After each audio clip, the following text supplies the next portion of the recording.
Hello, ladies and gentlemen, and welcome to tonight's episode of The Archives of Eternity. Today, we are missing a few players, such as Azul and Unspoken Cookie. They will unfortunately not be joining us today, as they have other stuff going on. So, they unfortunately will not be here. But today we are joined by, as usual, playing Eldon Vordoon, Lemmy Lemonhead, the Lime Green Lemon Man. Hello, my name is Ned. I will be representing Lemmy Lemonhead. Unfortunately, after the end of the last episode, we found his body strung up. He committed autoerotic asphyxiation, so I will be the spokesperson of his will. Fuck are you doing in here, Ned? Oh shit. You blow a guy one time and he thinks you own the place. Hi, I'm Lemmy, by the way. Look, space is lonely. I'm out here floating on a forgotten star.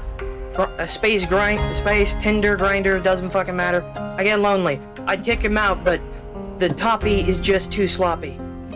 No! No! I got him to break. No! Hey! As Caladra Baratheon, we have the Queen of Chaos herself, Fail Sam. Hello? Oh my god, my voice cracked, I'm sorry.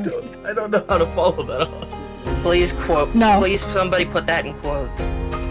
Never. Like this, you walk out and everything. Oh, I'll say. I really broke you, didn't I? I can't.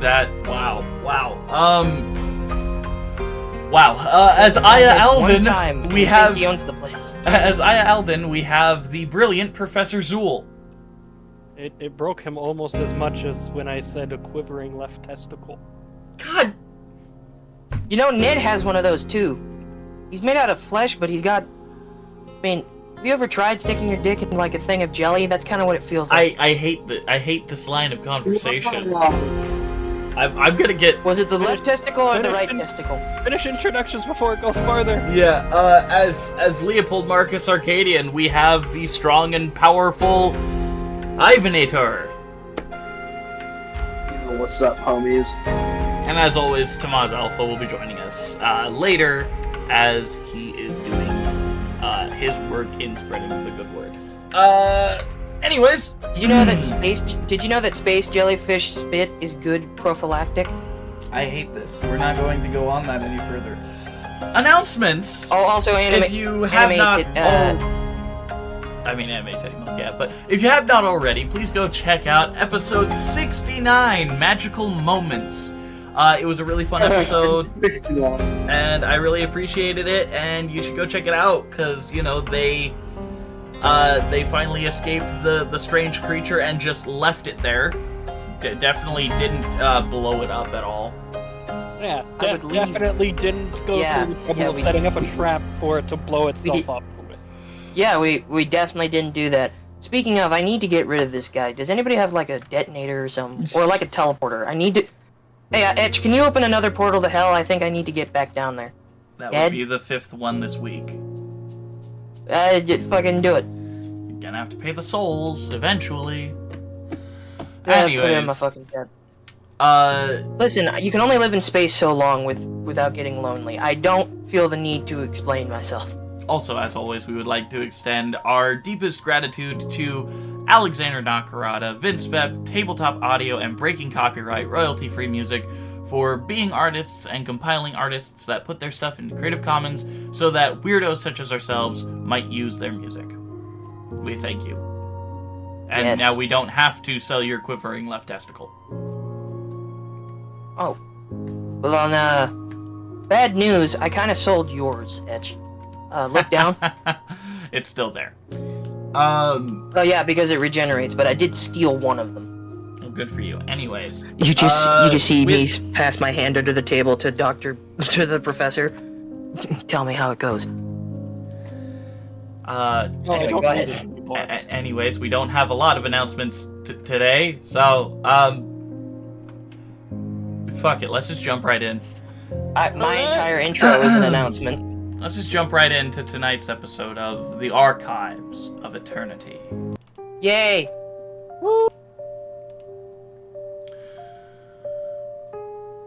The limp jaw lightly swings in the wind of the open window.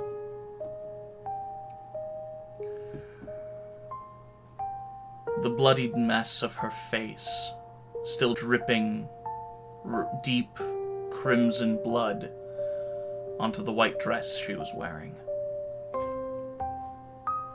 Her eyes rolled into the back of her head, bulging a little bit against their frames.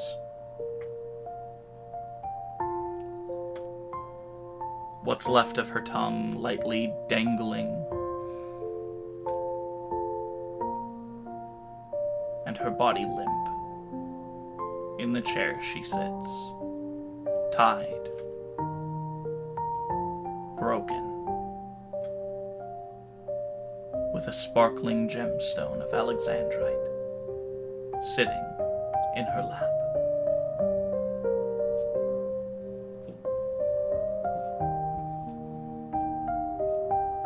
Can I shoot myself? I'm kidding.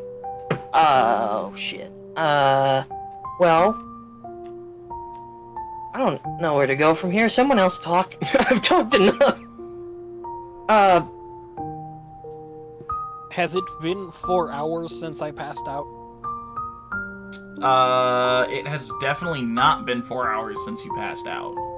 Cool. Eldon. Oh, fuck. I'm trying to think in my head. Okay, Eldon rushes in, checks for a pulse. Naively checking for a pulse. I know what it looks like. Oh. Make a medicine check. Fuck, where's my deed? I'm gonna put all this shit. We haven't done this for 3 weeks, and Oh yeah, I should get dice. Those. Yep, dice Fucking- are definitely a good thing to have with you God, during fuck. D&D. Yes, shush. No, I actually don't know where mine are either. Oh, shoot. I leave them on the desk. Where the hell did they go? That's literally me when I'm looking for my dice bag. I leave them on that. Where the hell did they go? Yeah, what did I do? Like when I forget my glasses are on top of my head. Alright, hold on. I gotta open up never my put them character. on top of my head. It's on the top of his head! Medicine. Okay. Well, that reflects a lot. 5 plus 3, 8. You could have rolled a nat 1 and still gotten that she was dead. Yeah, this is pure desperation at this point. Mm-hmm. Which is why I had to roll a medicine check. Eldon, if anybody's in the room where Eldon rushes in, you'll notice that his eyes go yellow. He pulls out Nemesis, the rifle, and points it out the window to see if he can't see anybody fleeing. Make a perception check. We wouldn't be able to use my passive perception, would we? No. You're actively looking, so use a perception check. Hold on.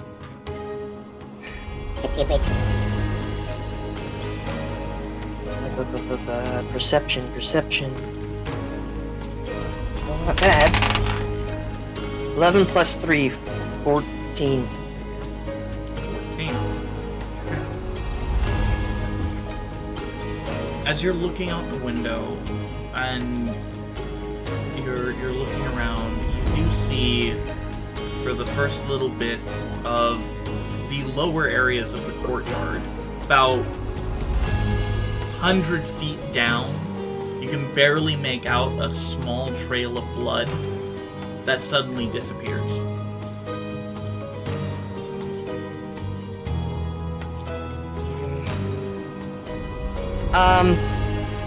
Fuck, I'm panicking as Eldon is panicking because I'm trying to figure out what the fuck do I do here?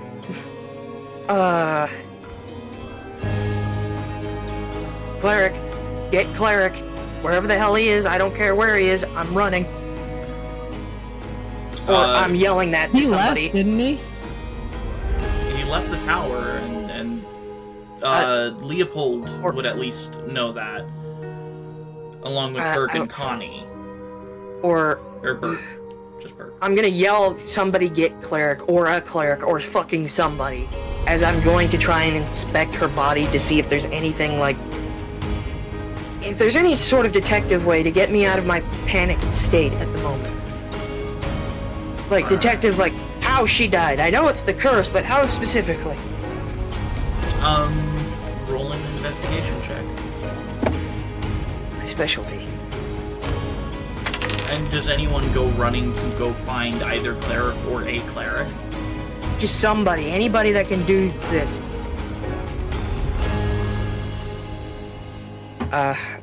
For investigation. Leopold will charge off to find a cleric or cleric. Whoever I find first. Okay, I would say you're probably closer to the Ebnon sector of the city of Aeidros, so I would probably recommend you go for the Ebnon sector, but that's just me. Okay. For investigation, I got a 10 plus 7. 17. Okay, 17. As you're looking at your sister's lifeless corpse,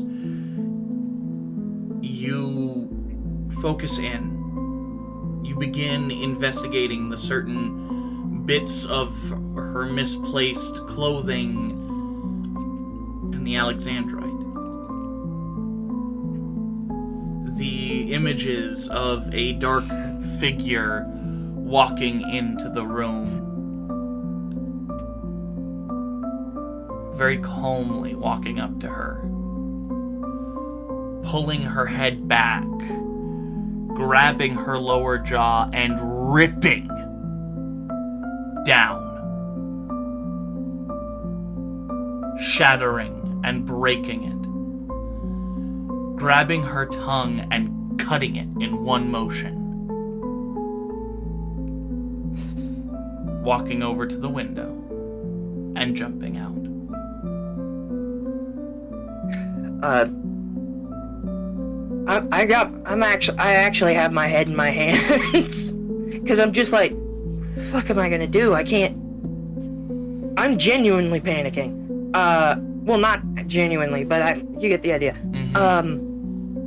Eldon, kind of just, I might have to roll for, like, if you see fit, do I have to, like, roll for, like, for a constitution check just to make sure I can handle this? I'll say you've seen your siblings twisted and broken in various ways. Well, I know. But this is something you've seen for the first time.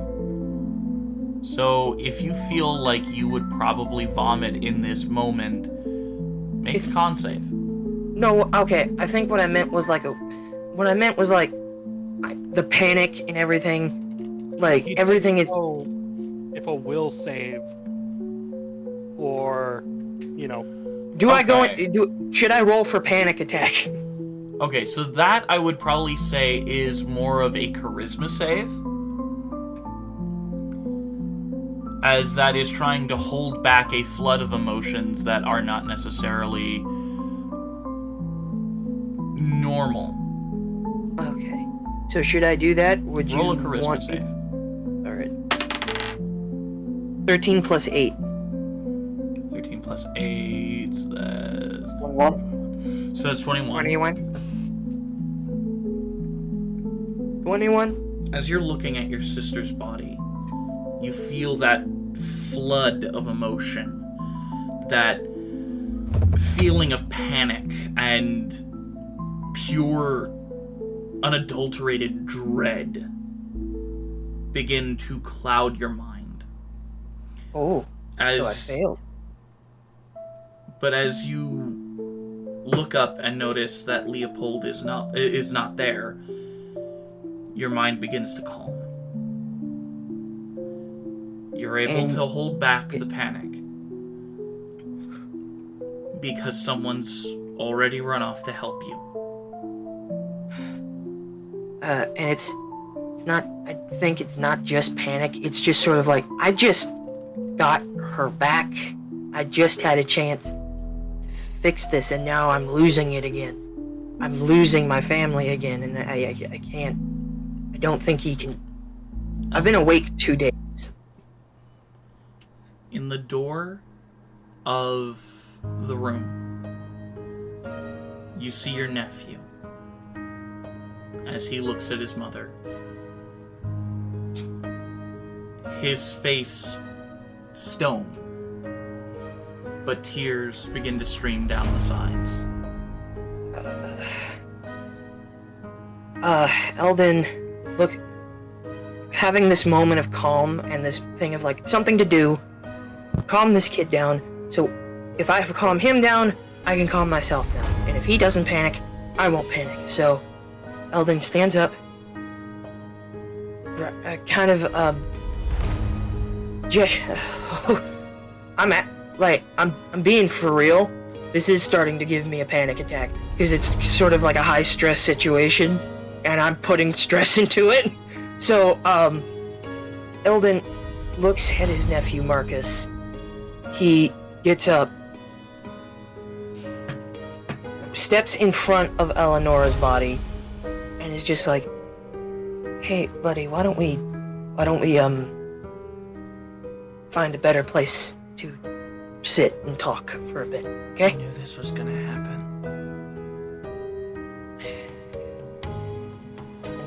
I know you somehow.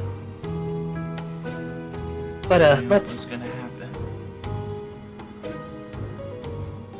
buddy. I kneel down, look him in the eyes. It's not your fault, pal. Somebody else's. No. I could have warned everyone. Should have tried to save her. Maybe, but this isn't some,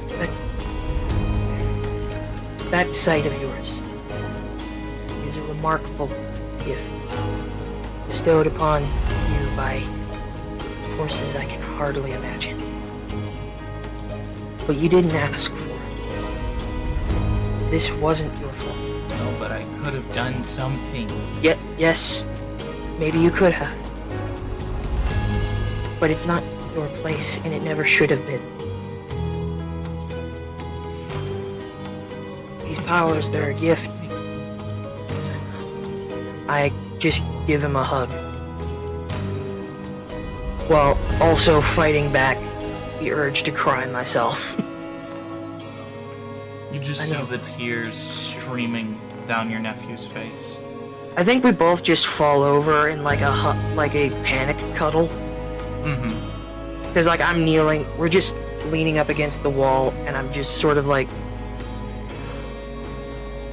we're outside at this point. I'm facing again, like the outside wall. At least outside the door. Of Yes, the room. so we don't have to look at that for a little bit. Mm-hmm. And Eldon is trying his damnedest to make sure he doesn't break in front of him, just to try and comfort his nephew. Okay. It's alright. And also, it's just, yeah, this isn't what I signed up for. This isn't, when I woke up, if I woke up to this, if I'd have known I woke up to this, I would have stayed asleep. And, by the way, I want to say that maybe Maud's trying to help him out, but it's just a mess in his head, and he can't hear her right now. Yeah, she's trying her best to kind of stem the tide with you. The emotions in your brain are just flowing at 30 miles an hour. They are going. Leopold. Finally, somebody else. as you run out into the night, not giving a care about who sees you, about where you're going, you just need to find a cleric. What is your instinct as you leave Alyssa's tower? This is a life or death situation. So I'm going to treat it like one. I'm going to go 100% balls out, no holds barred. If somebody gets in my way, I will move around them, jump over them, slide under them, or through them. Okay. So are you going to the Durnthon sector of the... Yeah. Okay, so as you go to the Durnthon sector, are you going to go barge into the palace to see Leandros, or are you going to go further into the Durnthon sector to find an unaffiliated cleric? Which one's closer? Probably the palace, considering you're on the Penta Tower's grounds right now. Palace it is. All right. As you run to the palace of the Durnthon sector of the city, dashing across the grounds of this great and large monument, you run through the courtyards, past guards who barely notice you, and through the front doors of this heavily guarded fortress. Yeah. And as you're running, a dagger is thrown to the ground in front of you. As out of the shadows, you see slinking a very familiar, small-framed, 23-year-old man. Which I am blanking. Cetus, that's right. You see Cetus walking in front of you. What's up, Leopold? Where are you going in such a hurry? I seek audience with Leandros. Dad's asleep right now. Would you really want to wake the Pope when he's finally getting some rest? Oh boy. I wouldn't do it if I had another way to do this. Cetus is acting awfully fishy.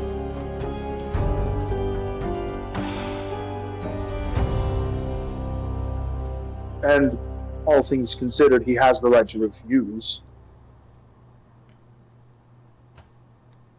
Can you prove you're actually Leopold? Can you prove your action? How would you have me prove it? Show me your spear. Public?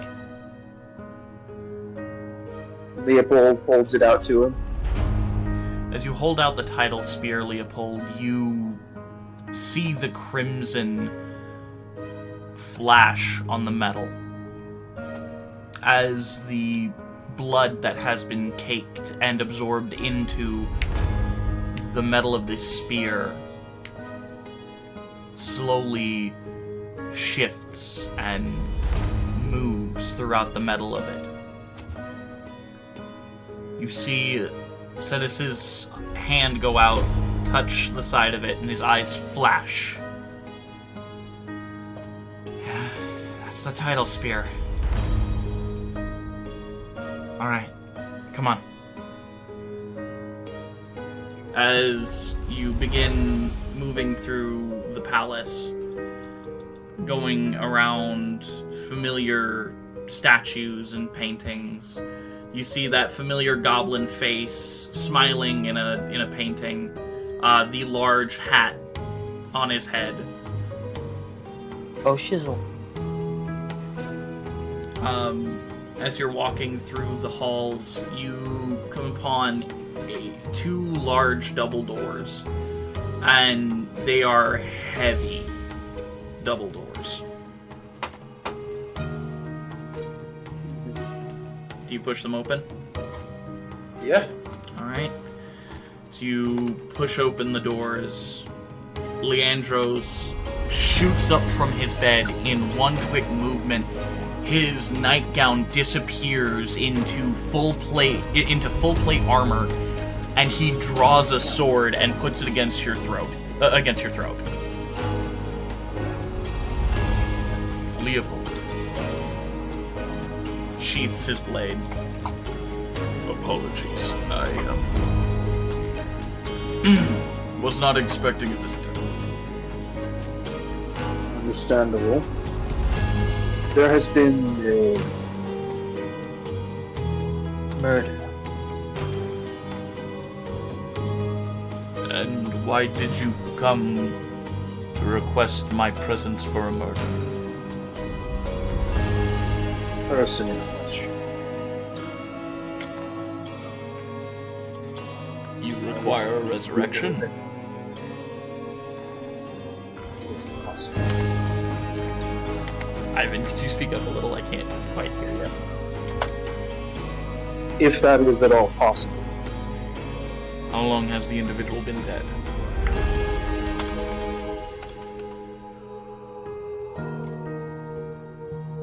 Does Leopold know this information? It took you Has it- somewhere around 5 minutes just to get into the palace. Jesus, you sprint like a motherfucker. No, I mean like, how long has the person actually been dead? Leopold know that. You would probably know by now somewhere around 7 or 8 minutes.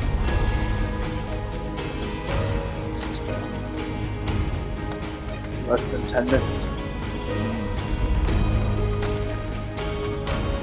I will be unable to bring them back by my orders, but I keep clerics in the palace for just such occasions.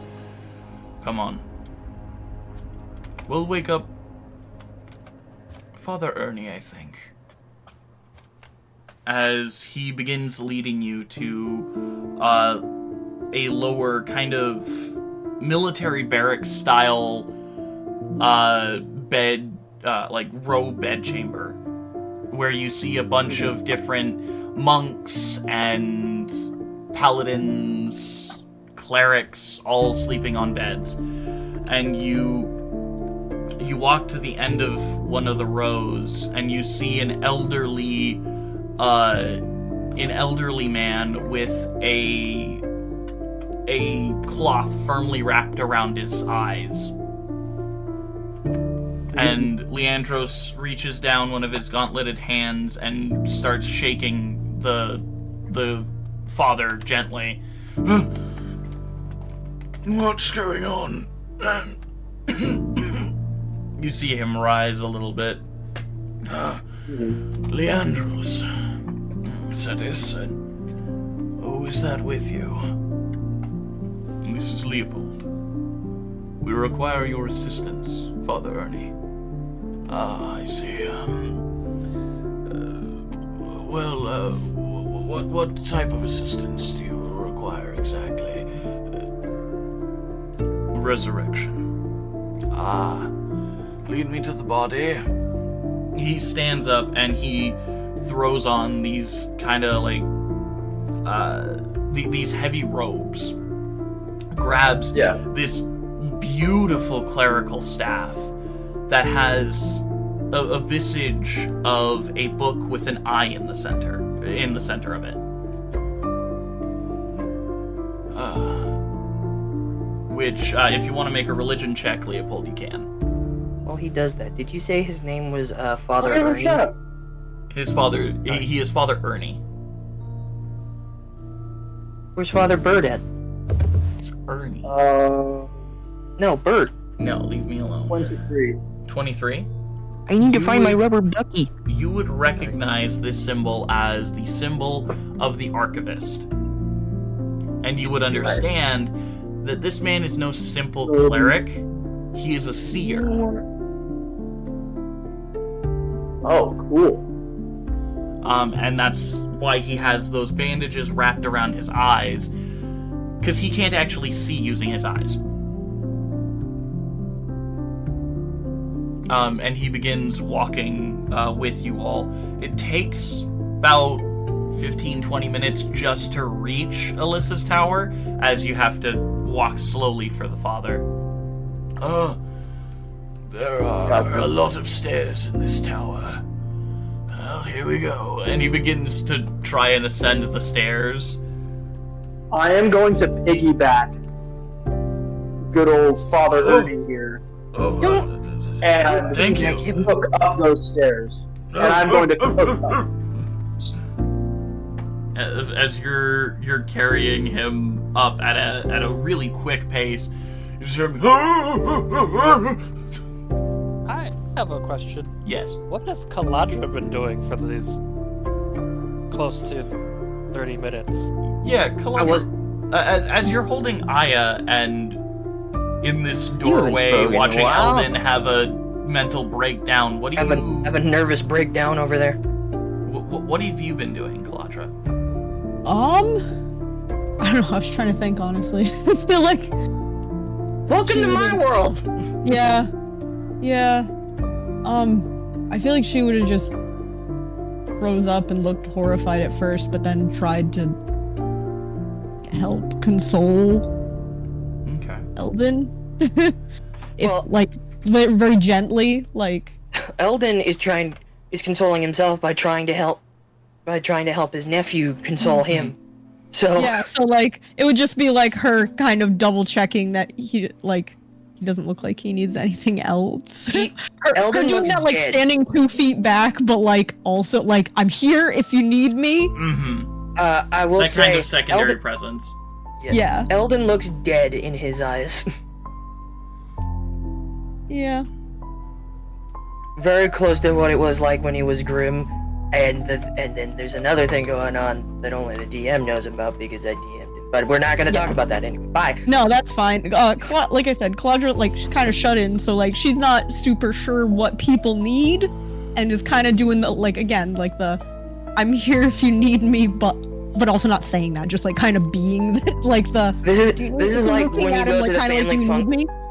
This is like when you go to the family function and the cousin... And you have a mental breakdown in front of the cousin that barely knows you. Yeah, like she's there to help, but she also doesn't know what the fuck to do to help. But she would do something if you looked like you needed something particular. Burke also kind of lends a hand, kind of laying one heavy orcish hand onto your shoulder, Eldon. Connie gets a face of, oh shit, tells you he's gonna go check on the professor, and then runs. Oh god damn it. I think, Kaladra, you should go with him. Just in case there's trouble. Yeah, okay, sure, yeah. Eldon does not Burke say that. Clearly doing a better Burke clearly doing a better job of actually consoling and be like, all right, my place isn't here. And take off with I know Connie. where I'm not needed. Yeah, I know exactly. Like she wants to help, but she doesn't know enough about socialization yet, and so she's gonna got a boyfriend, for Christ's sake. Exactly. So that's already enough of a headache. You should probably bring to the inn anyways, so that he can actually rest. So he can actually rest and shit. Yes, but also she sees someone going off again on their own, and that didn't end well for the last person who was on their own, so she's not going to let that happen. Okay. So is Aya, like, still asleep, basically? He's still knocked out, yeah. Okay, well, can I, like, kind of... can you guys look after him so I'll make sure Connie's not alone? You like, drag him over to Eldon and put his limp hand on my thigh. No, I wouldn't do that, because she'd be too nervous of doing something wrong, but that would be very good. But no, she just kind of, like, puts him next to you, like, thank you, and runs off after Connie. As you're running off with Connie down the stairs, you hear a rather distressed, like, as you see Leopold bounding, like, taking 3 steps at a time, like, just bounding up those stairs. Oh my god. Oh, the professor falling down the stairs. No, he's jumping up those stairs. Like, he is... Yep. No, He is- that was Kalandra saying like, "Oh, thank God, I thought it was the professor going down the stairs." She was just like, "Oh my God." Or you just walk down the stairs and you hear "Stop!" You see a familiar, heavily armored lion-oid figure as he's walking calmly up the stairs, followed by a shorter human companion. You would recognize that both these people as Aeidros Kenson and Cetus Kenson, as you met them when you first arrived in the city not 2 days ago. Leopold also doesn't look in distress of like danger, so I'd assume it's good. Yeah, he's just bounding up those stairs. Alright. So as you're heading down those stairs, you exit the castle.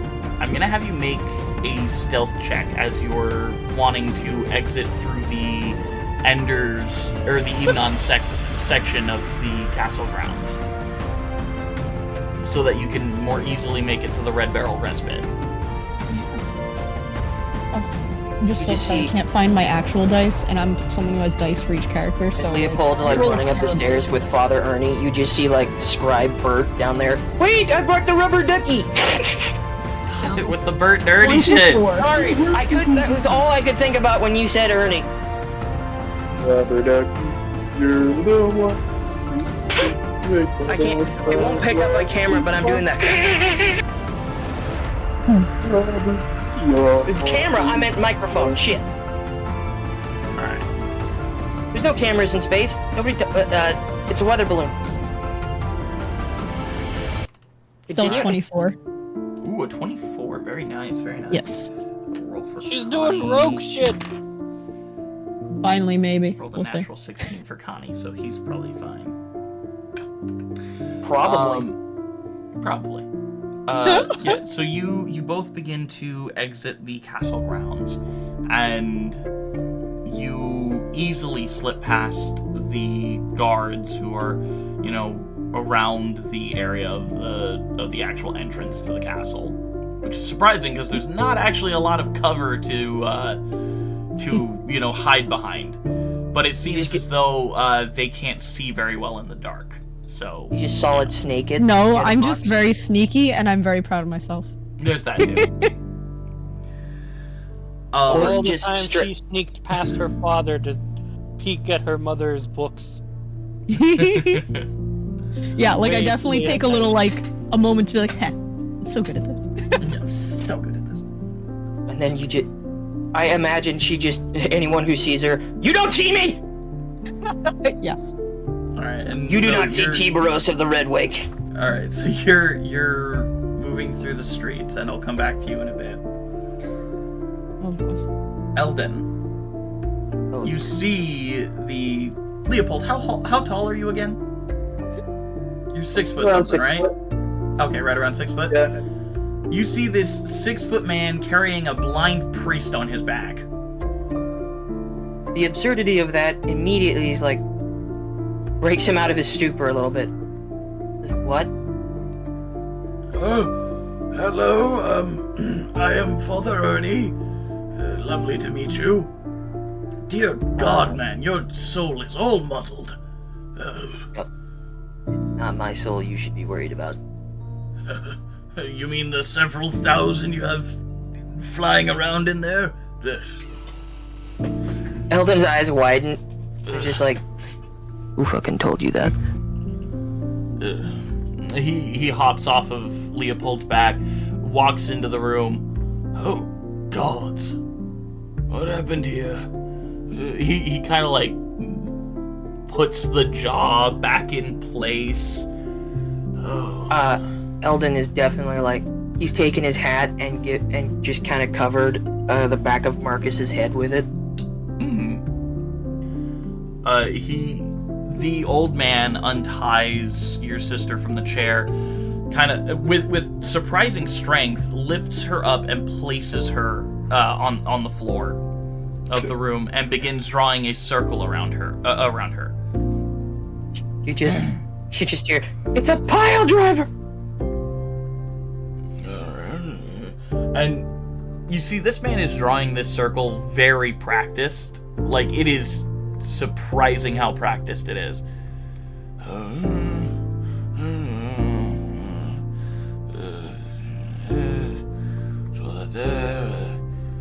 Alright, he begins digging around in his priest's bag for something. And let me see real quick. What does this spell entail?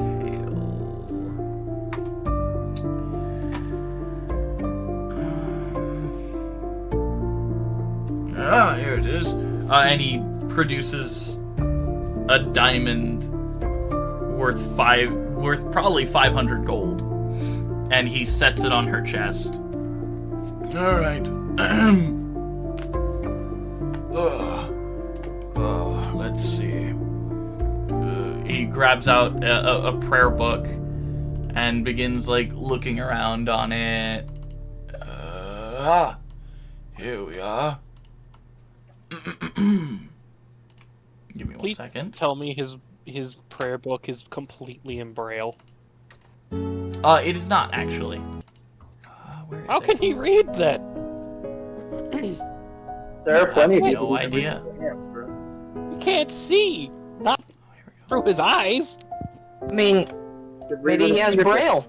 Maybe it's Braille. It's not Braille. Ever think about that? The prayer book is not Braille. Maybe he has eyes on the edges of his fingertips. He didn't And like that, almost did he? as if he's speaking backwards, he begins waving his hands over the corpse. And while you understand the words, you can't seem to comprehend their meaning. None of us? I mean, you can make a religion check if you want. Alright. I'll give it to you. I'll show you a fucking religion check. I've got years of my peers. My rhymes are fly, my beat is sick. I'm not finishing that joke. Religion. Shit! Nope, don't tell me anything. I got a 4 plus 2. Yeah, so you can't quite comprehend it. Also, this is the luckiest roll I will ever get, ever, on a D100. I rolled a full 100%. Jesus. Damn. So the reason I was rolling that is to see if the contract kept her soul or not. So, haha. It does not keep her So soul. wait. Okay.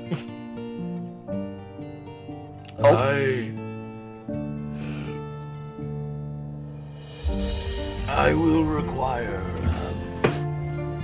some of you to assist me in this endeavor. I have completed the first part. There are 2 more that are needed. Oh, I think I remember this from when we resurrected Cleric.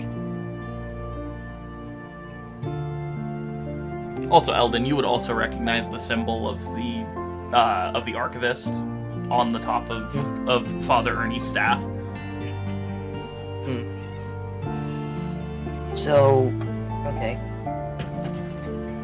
Does he say what steps, like... You can make a skill check to assist in the resurrection of your sister. The skill check can be some form of intimidation, a form of persuasion, or performance even. He just needs someone to assist him. Just... I have a plus 6 to athletics. I just grab her soul and get back here! Anyway. But you can do something to try and assist. Usually I will... charisma related, sometimes it can be arcana related, it just depends. I I will definitely try. I let go of Marcus. Mhm. I keep the hat on his head, and I just pat him on the shoulder. It's gonna be all right. With the most I look at him with the most not untrustworthy. What's the word I'm looking for? Most like uninspiring look, because I'm still panicking. Mhm. And I walk up, and he goes, I'll do it. All right. He motions for you to. He motions at the circle. You can do what you will.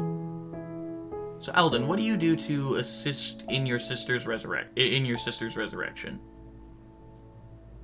I get down one knee. The circle. Is there like a light or something happening, like an orb or anything? Just You would see that the diamond that he placed on her chest begins to hover above her, spinning and oscillating. okay. It's hovering above her. Never mind. I stand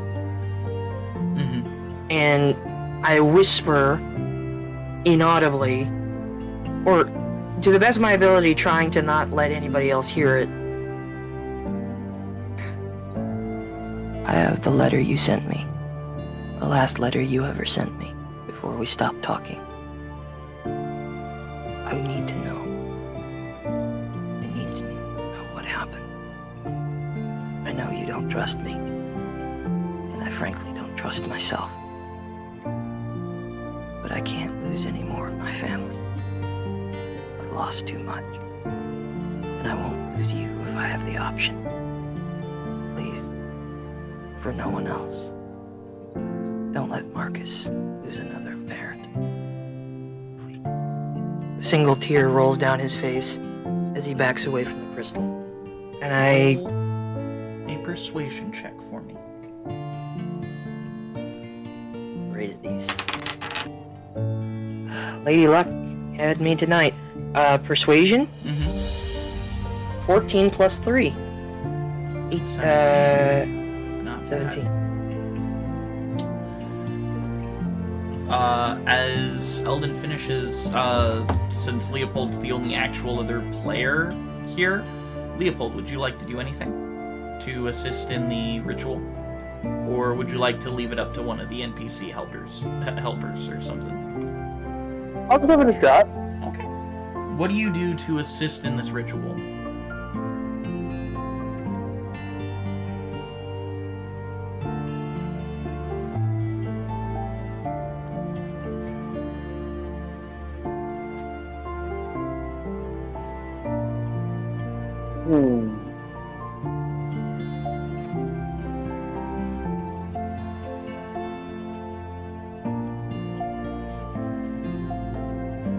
Just gonna go flex on her.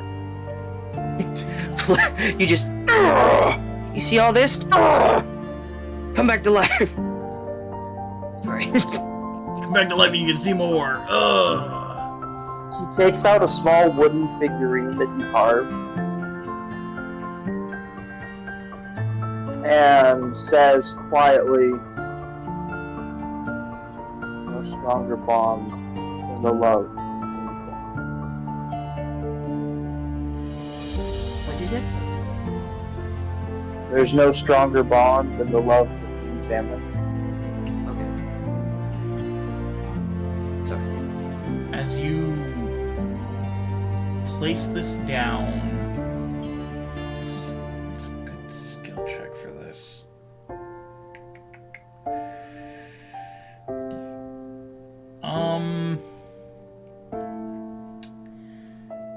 Huh. It's a good skill check for this. I guess you could choose between persuasion and nature.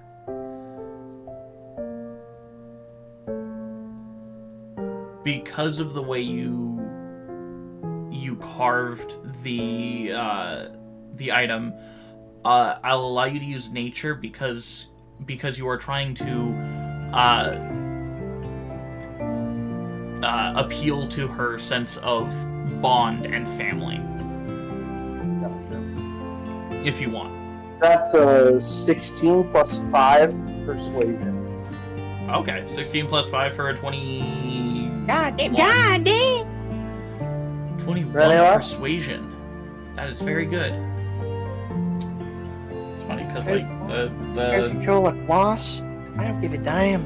the persuasion like DC goes up like by 5 every time it's done.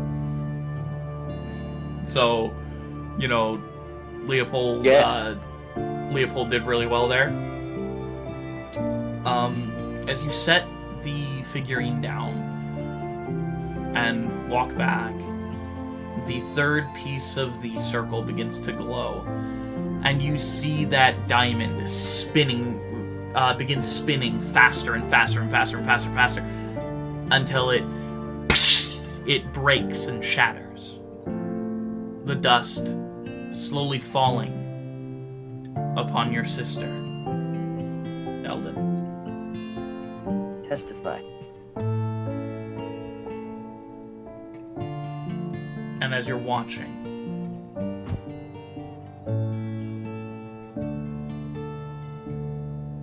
you see her jaw set back into place, begin to heal. Her body once more restored to that look that you had seen just a couple hours ago. The blood still firmly on her gown.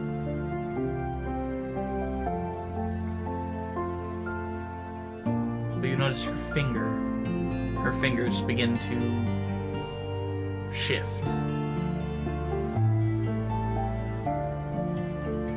Well, it looks like that was a success, huh?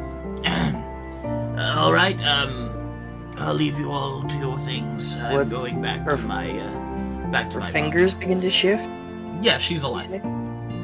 Oh, I thought you said like they were changing. No, they begin to shift, as in like move and whatnot. Okay. Thank you, Father. You're welcome. Have fun. As he walks out, and rather than actually taking the stairs, he just waves his staff, slams it on the ground, and you see him just disappear. You had done that the whole time? Well, he used a certain aspect of his faith. It's an intriguing one. As you see Leandros standing in the doorway, like looking down at you and your sister. I will leave you as well. Sedis, come on. Sedis gives you a quick wave, and then starts running down the stairs and stuff, like bounding down after Leandros.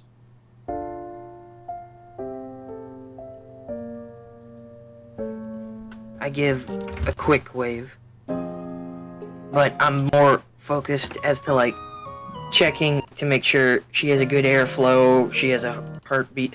I'm basically doing medic shit. I'm not a doctor, but I am a detective. Mm-hmm. So I know the basics like, are you breathing? Do you have a pulse? Do you have a clear airway? Right. Eldon,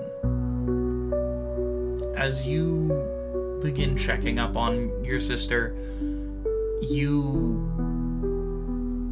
look around as her chest rises and falls, rises and falls.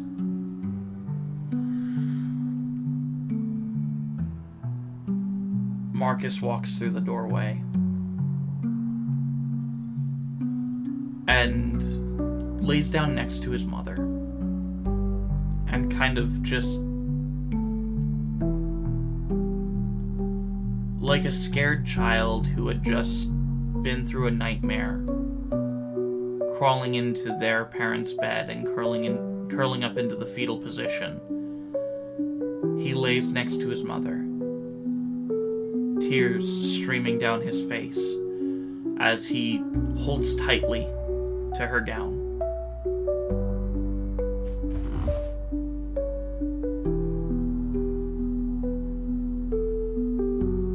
Eldon, so is this a bedroom?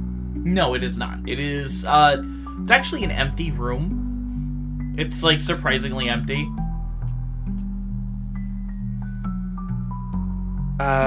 What's the wizardess's name? Alyssa. She is Alyssa the Brown. Excuse me, Alyssa. Yeah. You wouldn't happen to have any cots or spare beds, would you? I have some bed rolls. That'll work. She rushes to one of the other rooms. No, I put a hand on her shoulder before she goes. I can get them. You just direct me to them. No. You stay with your family right now. Bert kind of gets up, says that he'll help her, and then walks off with her to go help. After a couple of minutes, you see Burke and Alyssa come back with 3 bed rolls, and they kind of just lay them out. Eldon silently and quietly sets up the bedrolls in the room, lifts up Eleonora, lies her down on one. I'm assuming Marcus takes one, and I'll take the last one. Mm-hmm. Okay. Marcus does not leave his mother's side. He is holding her hand firmly. And I am not leaving Marcus's side. Okay. Eldon says a quiet goodnight to everyone, shuts the door, and he and Marcus just sit there. Well, not sit there, but just Lie there. Lie there. I will say Burke will probably be the one to bring Aya back to the inn. Okay. All right.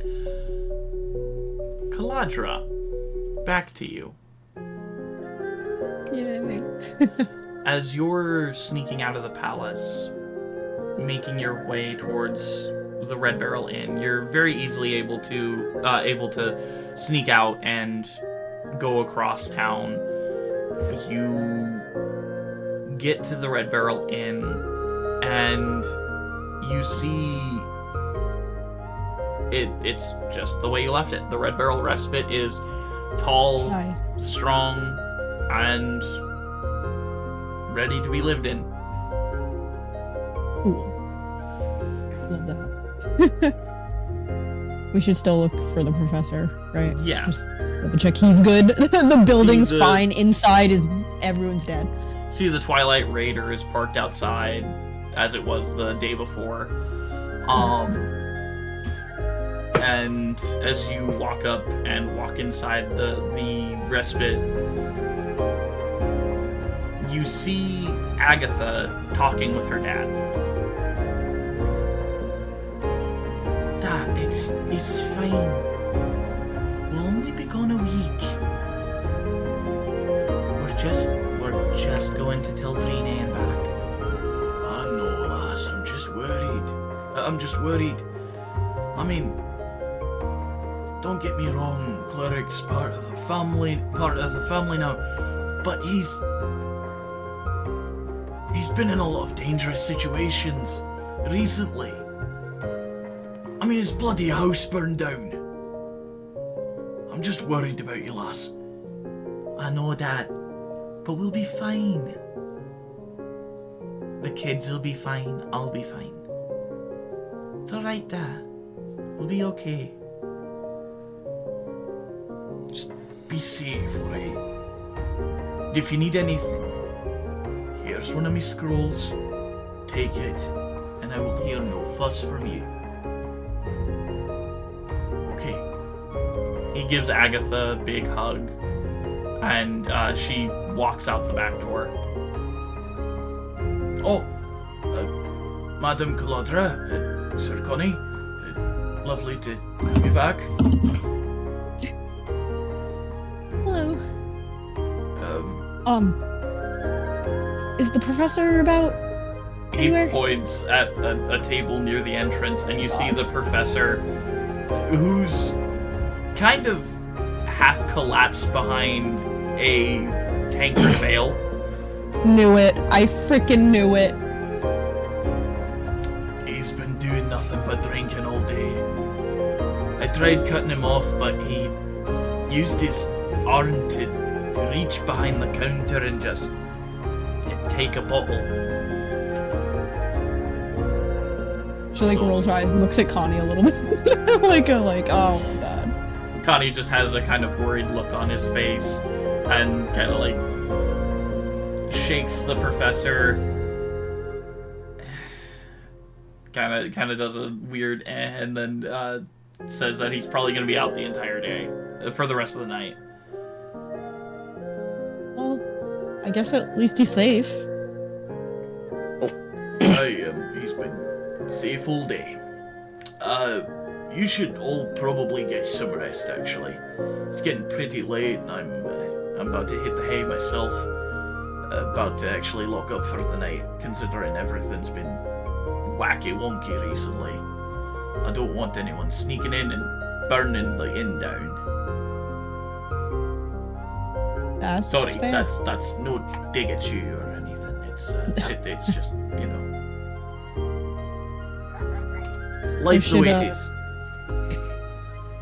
So she turns to Connie. So should we help him to his room, you think? Yeah, Connie kind of tries to grab one of his arms and like half is able to lift him up, but Yeah, Connie's yeah. Connie's Exactly, not I the kind of- strongest, and Garance is pretty heavy right now. Yeah, exactly. I was like, it was mostly like, do you need me to bring him to his room? Yeah, he'll definitely need some help bringing the professor to the room. Okay. After you help the professor to the room, Connie like nods and kind of gets ready for bed himself. After Does everyone else come in? Well, after about like 30 minutes, you'd see Aya and Burke kind of enter the respite, and I immediately run up and hug Aya. Well, he's still out. He's still Oh, damn it. very Okay, unconscious. It's And an I just walk awkward carry too. It's like yeah. my arm, one of my arms and one of my legs are over his shoulders, while the other two are just dragging on the ground behind. Okay, then I like walk quickly over and grab under his other arm to like Okay. help. And thank Burke, of course. Berg says you're welcome and retreats to his room as well, as you both retreat to yours. I would assume Leopold would probably come by at some point, probably mostly to stand watch over the inn, as he's been When you sleeping say in the... I was just saying that Leopold would probably come by after a while and, you know, Gotcha. probably mostly to keep watch, as he's been sleeping in the lobby rather than a room.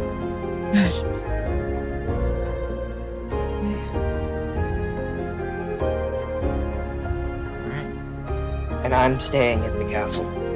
Yeah, you're staying in Alyssa's tower. I am not leaving my family again. Okay. Oh, I would have asked like Burke that everyone was okay too. Oh yeah. Burke would have told you that the ceremony went off without a hitch. Everything's fine. Eleanor is alive again. Thank goodness.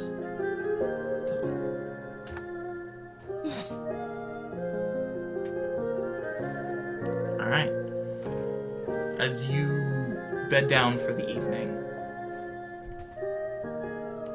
I am going to do dream sequences. Of course you are. Don't know where. Oh no! Aya's is gonna last an hour because he's been asleep for like 3 hours. That doesn't mean he gets all the dreams. He could be dreamlessly sleeping. Yeah. He's kind of unconscious, so I would say that's more. Torture Yeah. him. Torture him for his sleep. Where did Ivan go? And he did. I don't know where he went. Yeah, I don't know where he went. It's okay.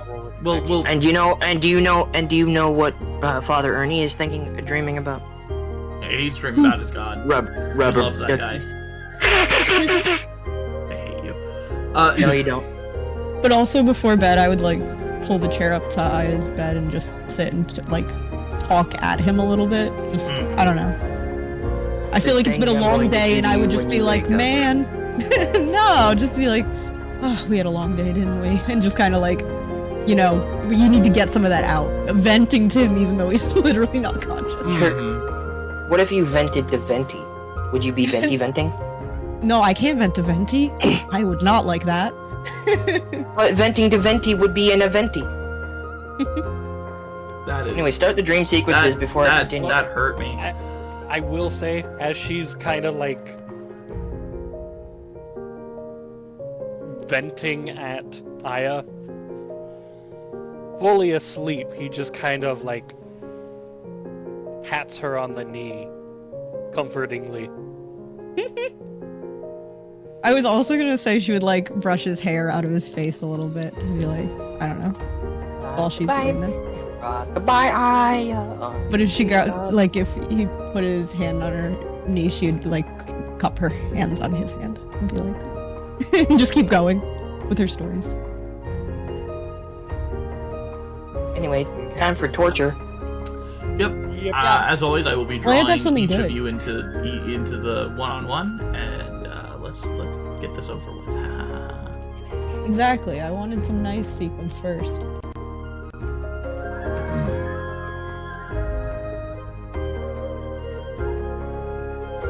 Oh no! You first, Aya, since you know Well, I mean, I was unconscious first, so that's only fair. And also, you know, I've been wanting to do yours for a bit now, so Alright. no, I'm looking for a good one. This one's a good one, but I might try this one. No, damn, I'm trying to find a good, Ambience. good ambience for this. Maybe Whispers in Winter. That one's a good one. Ah, there we go, yes.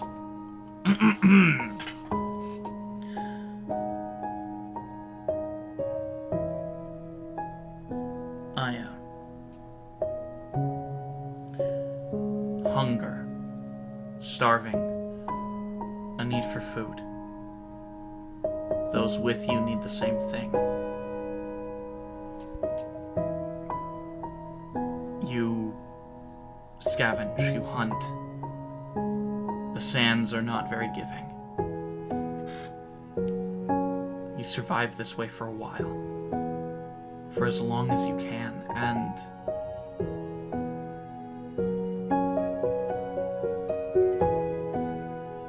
it hurts. The sands beat against you. The young ones are getting sicker and sicker. You need to find something hardy, or they may not survive. You've survived near this root of the world tree for a while, but maybe not for long.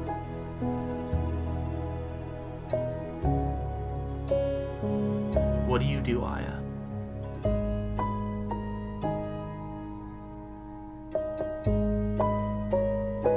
I pick up my mother's axe.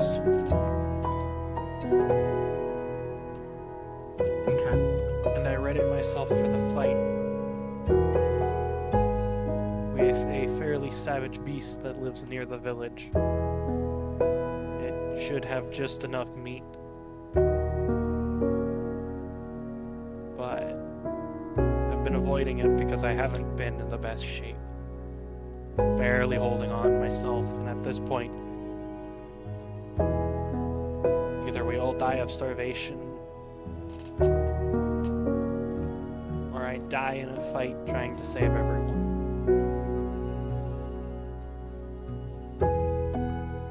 As you leave the cave made out of this large root,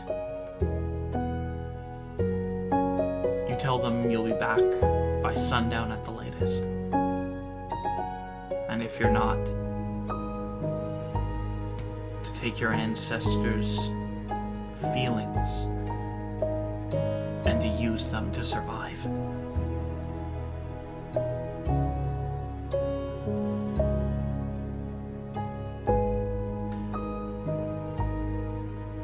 Aya, if you would please describe for me what kind of creature this is.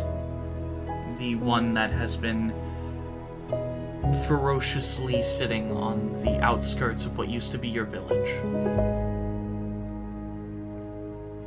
It is a long, lanky creature that stands at 12 feet tall.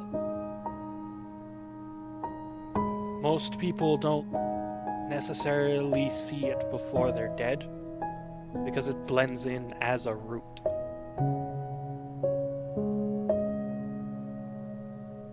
I only know it's there because we lost one of our members to it not too long ago.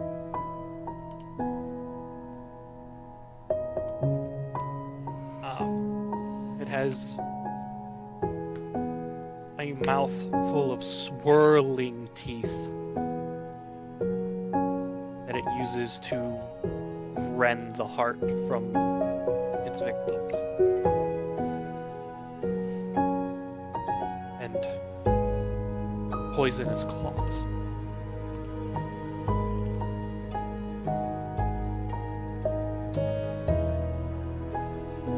As you go on the hunt for this creature, tall, large roots stand near you. But as you walk, there's one that's slightly a different color from the rest of the roots. And you see it slightly move a little. I throw the axe. The axe connects against one of its legs. Pull out the 2 short swords my mother gave me for my birthday. And I charge. As you charge, the creature swings at you. You dodge, you slash. Dodge, dodge, slash. Cut, stab, slash. You retrieve the axe, you hack, hack, hack.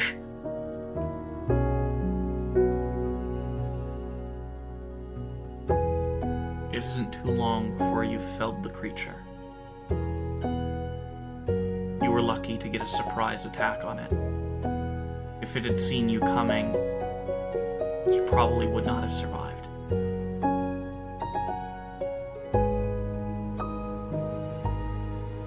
As you continue walking, dragging the majority of this creature's meat back to the cave, triumphant, a little injured, but triumphant. You fought that thing for what felt like hours, but in reality was probably only a few minutes. You begin hacking pieces off. Triumphantly, you return to the cave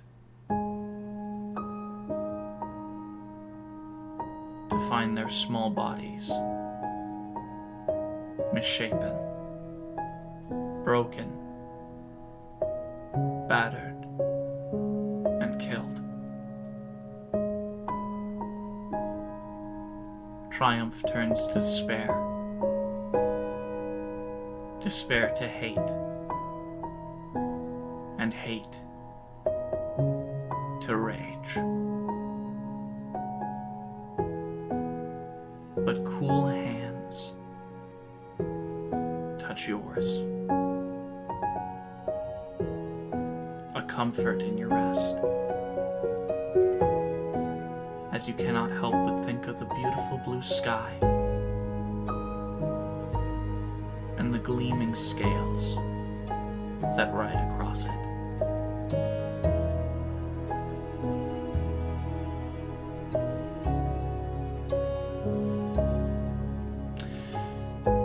I'm gonna be grabbing Eldon next. I have one note before. Absolutely. Almost every single time when Aya has this dream, because he has it quite often, instead of having something to cool the rage within him, the dream shoots forward to the next day where he finds the first living thing that he can, which happens to be a caravan, and he slaughters everyone.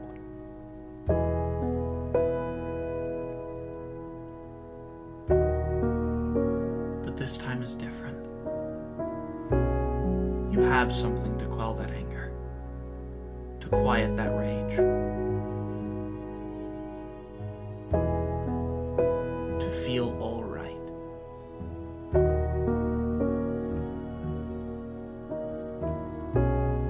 As it embraces you. Now I'll be grabbing Eldon. Okay. Yoink! Hello, Eldon. Hello. Eldon.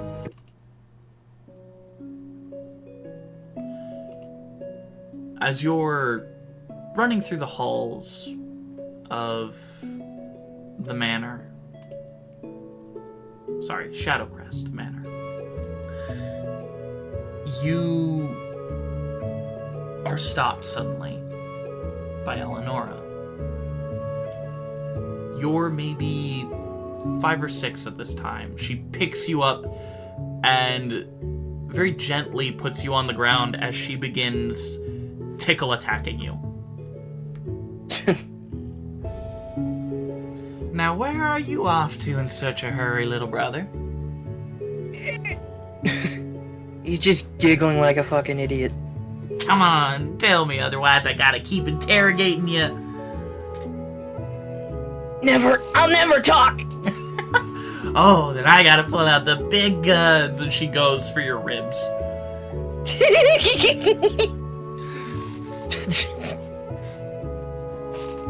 She stops and kind of lifts you back onto your feet, brushes off your back a little. Now, where are you off to, Ellie? Where am I off to? Most likely to go play with Danica. As was pretty normal for you. Oh, I was just gonna go see what Danica was doing. I heard she saw this cube. It had all these, like, weird colors on it. I don't know what it was, but it spun around. I'm referring to a Rubik's Cube, to anyone listening. I know what you're referring to. Huh. Intriguing. Maybe we can go see it together. Okay.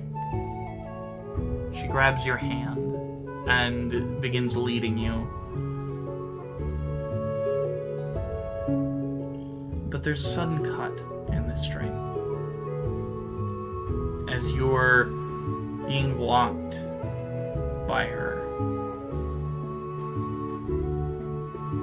her hand is suddenly gone. And Am I still young? Am I still young, or am I myself again? You're older. You're still not yourself, but you're older. This is most likely after your stint at the school. Oh. As you begin hearing, I will not marry that scum. He's not scum, darling. He's a partner. A very wealthy business partner, and you're gonna marry him whether you like it or not. Am I like listening up against the door?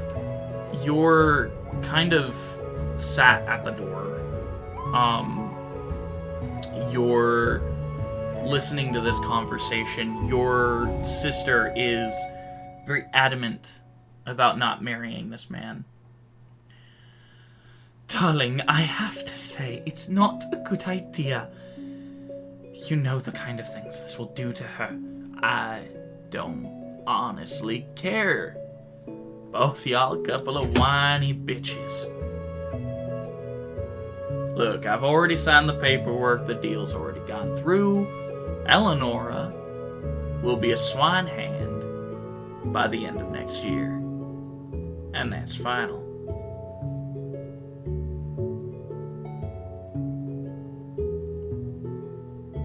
Alden is seriously this is what's- contemplating. Oh, go ahead. He's seriously contemplating. He's seriously contemplating busting down the door and starting to yell, but he's not going to, because he knows damn well it's not going to work.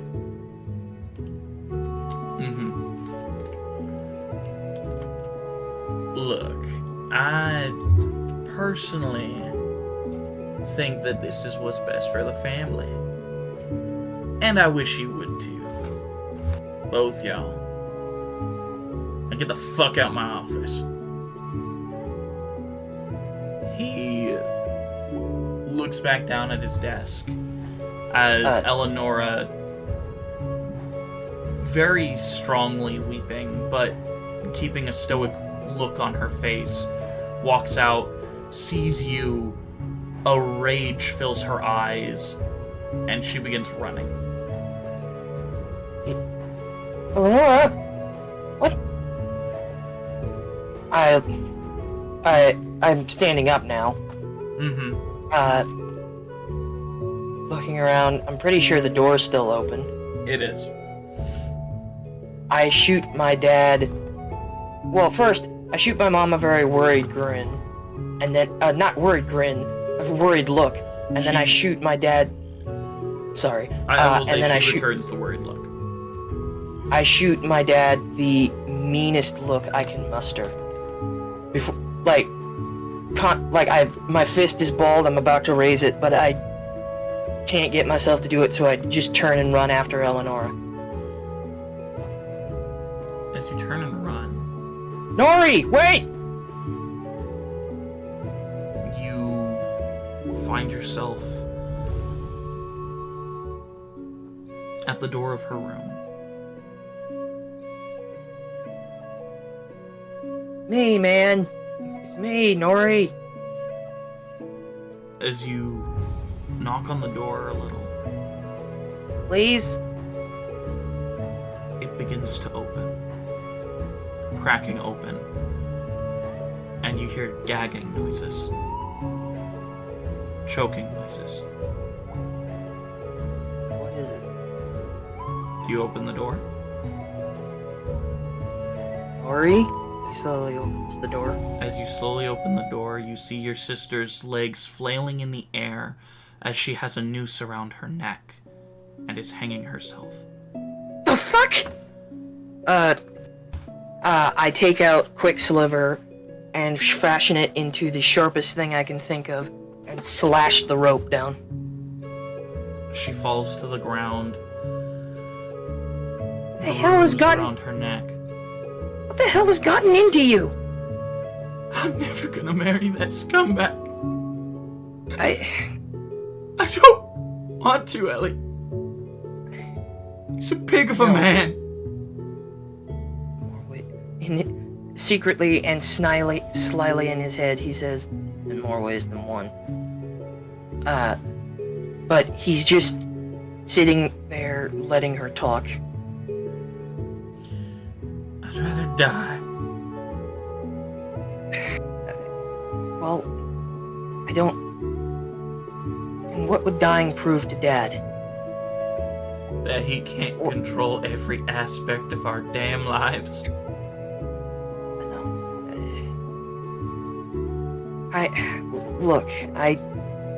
I might know a couple people. I'll try and figure this out. And see if I can't break this up before it starts. I'm sorry, Nori. I don't know where he gets off acting like this. But I won't let this happen. Not under my watch. Then figure it out.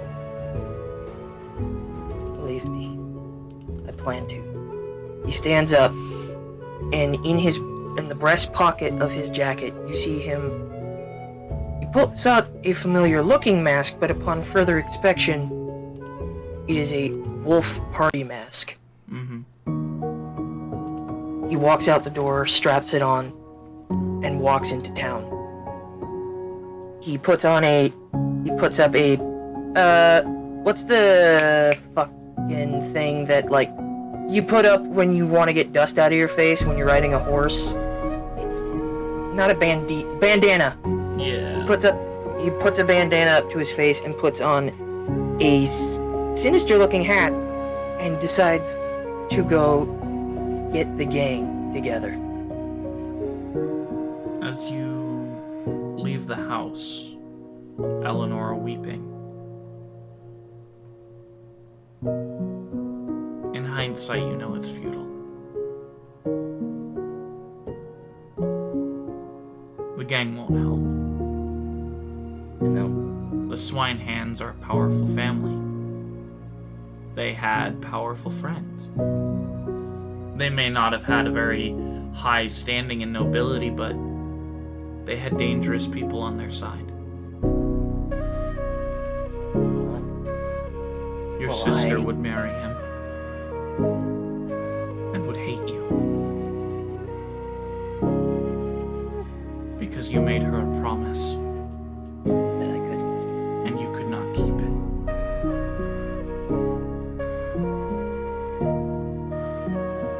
And there's a bit in me that believes that's warranted. Could you speak up? Oh, sorry. And there's a piece of me, of Eldon, that fully agrees.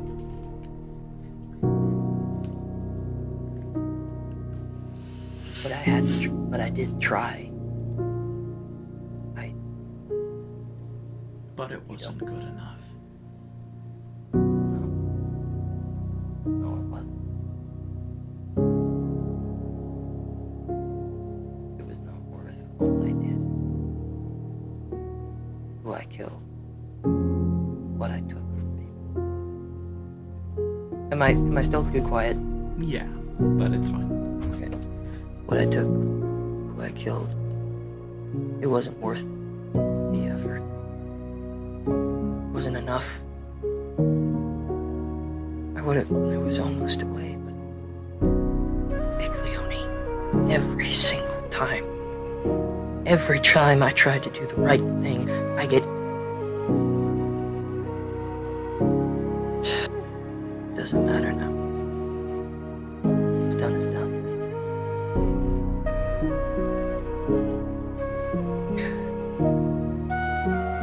I am going to grab Caladra next. Okay. Oh, also, did you get my DM? Yes, I did get your DM about the McCulva. Yeah. The McCulva I have song. I have thoughts about that, but I'll talk to you that about break. Okay. Okay. So I'm me gonna back. grab Caladra. Yoink! Wait. Oh, it's me. Yoink! I was confused. I bet. Hello. Hello. How was your week? Because I might as well Good. ask while I'm figuring out, what. Oh, okay. What, Good. what I song thought to this was play. threatening. No, I was just asking how your week was. Well, I mean, it's in the middle, realistically. It's been good, busy, but we're surviving. Yeah, that's what we can do, right?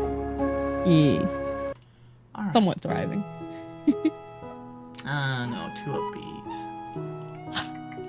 Don't say that, Still. dude. That was my other DM also plays music, even though we're like in person. And at one point, she accidentally clicked the wrong song, and it was definitely battle music. And we all just went, "Ooh." And she was like, "Oh, wrong song." We were like, "We all just had a heart attack, bro. You can't do that to us." Yeah. I mean, I play music for myself, but and the stream obviously, but Yeah. I gotta But no, find just. it makes me feel right- better. I don't want to hear it. I don't want to hear it. You don't? No, But it gives me hearing it's the anxiety. best. Okay, what about this one?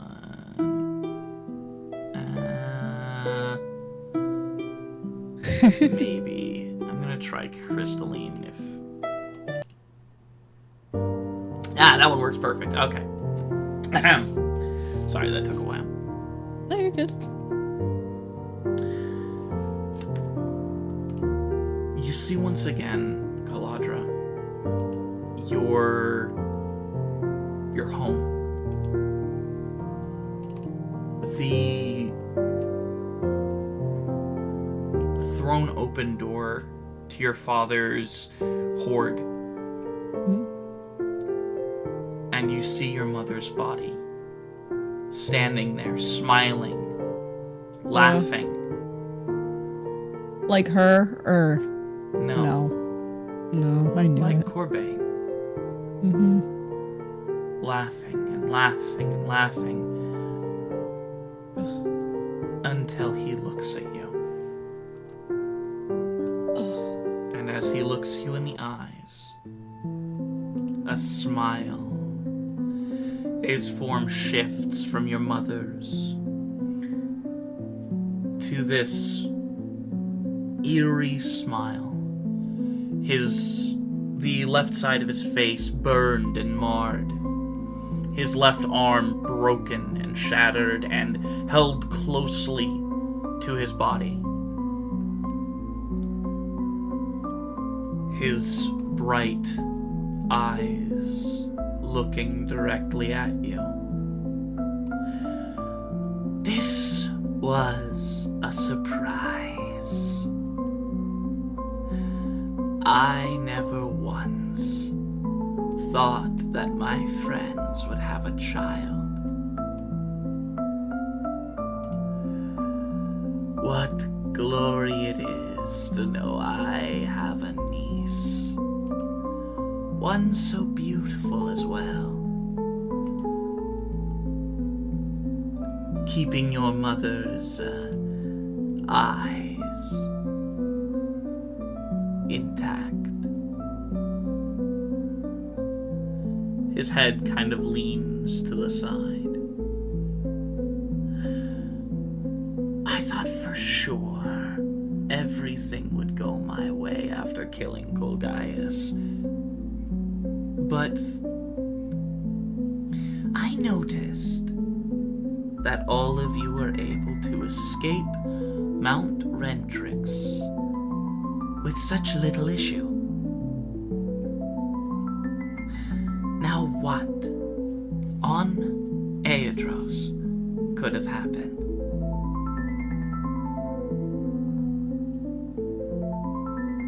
I think to myself a lot, you know. Calculating and taking certain things into account. One thing I did not take into account is that you would have a cleric with you. Specifically one so powerful.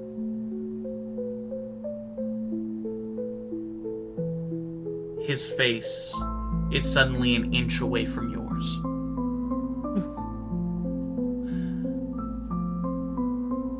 I extended an invitation out to your mother once. One she was not keen to take, but one I hope you will take. I will give you time to think, child. Think on it and get back to me if you will. If you join me, you can become even more powerful, even stronger than you could possibly imagine. But not only that, you'll actually be able to protect them. Suddenly you see Aya's visage held tightly in Corbain's strong hand. You'll be able to protect him.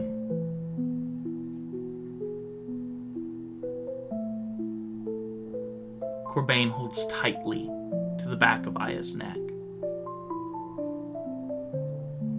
Hydra. Aya ekes out as his hand lifts up. And if you don't accept, his life will simply be snuffed out. Corbane grips tighter, and blood begins to leak from both sides of Aya's neck as he drops Aya to the floor. So perhaps take my offer into consideration. Perhaps actually think on it, unlike your mother did. I hope beyond all hopes we will be able to live happily as family. His eyes go wide, and all you see are the bright red circles left from his irises as he fades into darkness. And light disappears.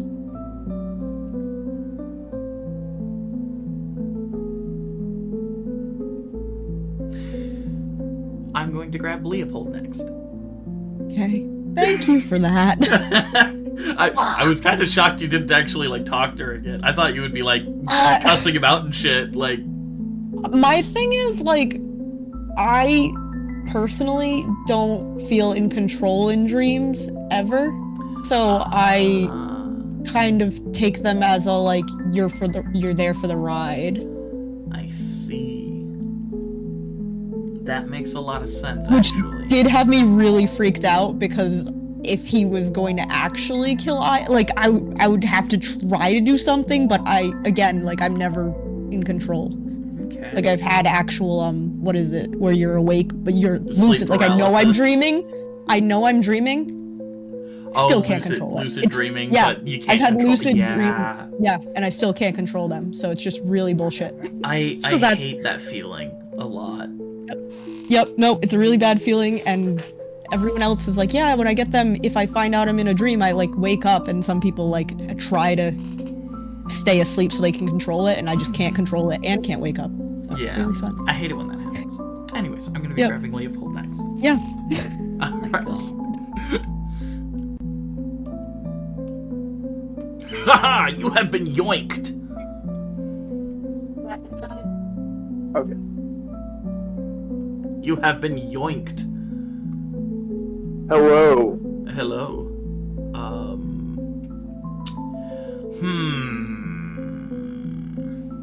I like so many of these. I am going to go with Arthas's thoughts, though.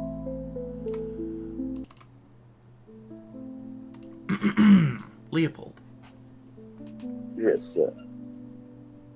you stand there. The precipice of a battlefield. A friend of yours, mighty, strong, blue skin, smaller tusks than what a normal orc would have. His orange hair tied firmly back into a foxtail. He's bald on the back and sides, the top of his head being the only bit of hair that he has, except for a beard that goes around his jaw. Gotcha. As you see the visage of the man you know, or at least as you knew at this point, as Lieutenant Echragan Brightmane. He was the same rank as you. Leopold, I'm worried about this fight.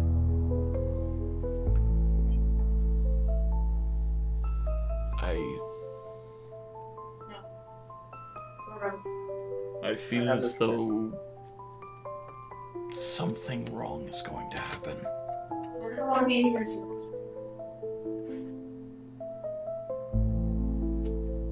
I'm worried for everyone. for you.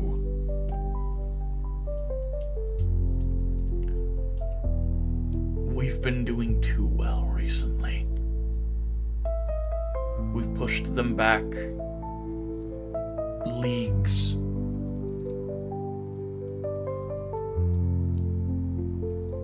So something feels off in this time. You think it a farce? I think they're going to retaliate tenfold. It just seems right. That's what they've done to us every single other time we've actually made progress. They just push us back. Almost as if they're toying with us. Almost as if they know exactly what we're going to do. Every time we get too confident, they show us exactly how wrong we are. And so they shove us down again.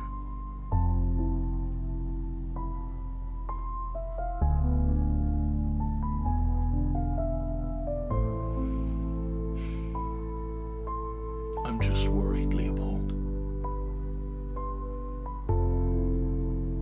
Worried As you that... should be. Of course you don't comfort me in a time like this, you bastard. Socks you in the shoulder. You're a commander of men. It is our lot to be nervous. I just wish you'd, for once in your life, actually take time to, comfort. Let me give you this bit of consolation. You aren't the only one. Every other commander, lieutenant, captain, all the way up to the highest ranks in our military, are all nervous. Not a single one of them is confident enough to law.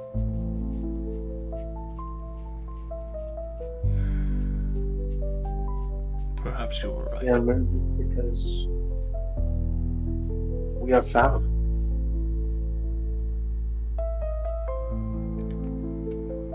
Perhaps you're right. Perhaps I am nervous for good reason.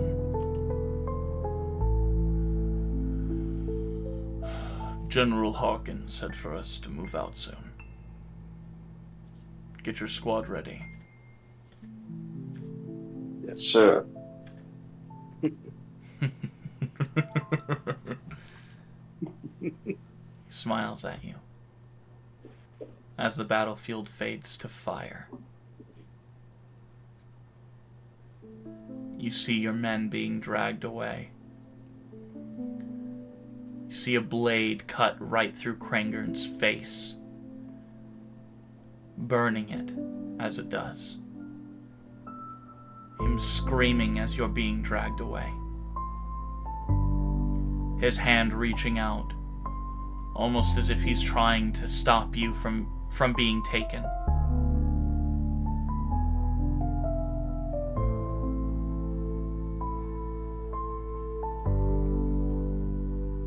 But he just can't reach.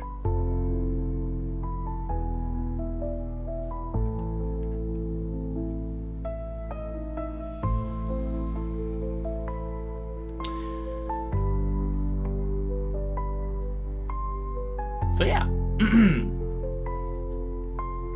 I guess we can go back to the group now. Damn, bro. Alright. Be back. You showed up at the weirdest possible time. Alright.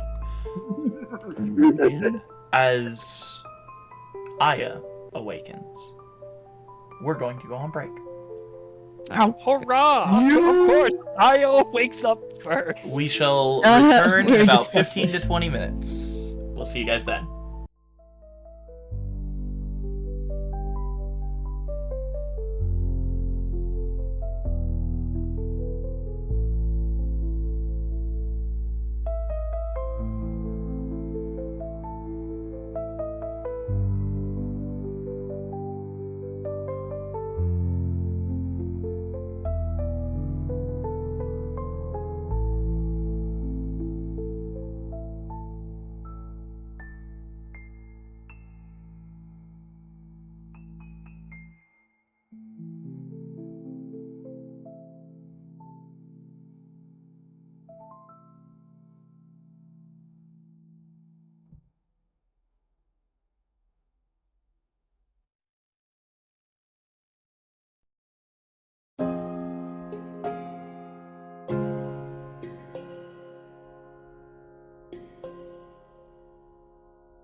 It's pregnant and the baby's And mine. we're back. I hate. I'm bringing this bit. I like truly this dislike bit. you sometimes. I know. That's why you love me. No. Yes, you did. No. Moving on. Anyways, Aya, as you awaken, you are surrounded by the darkness of your room. Kalatra, would you have fallen asleep in the chair?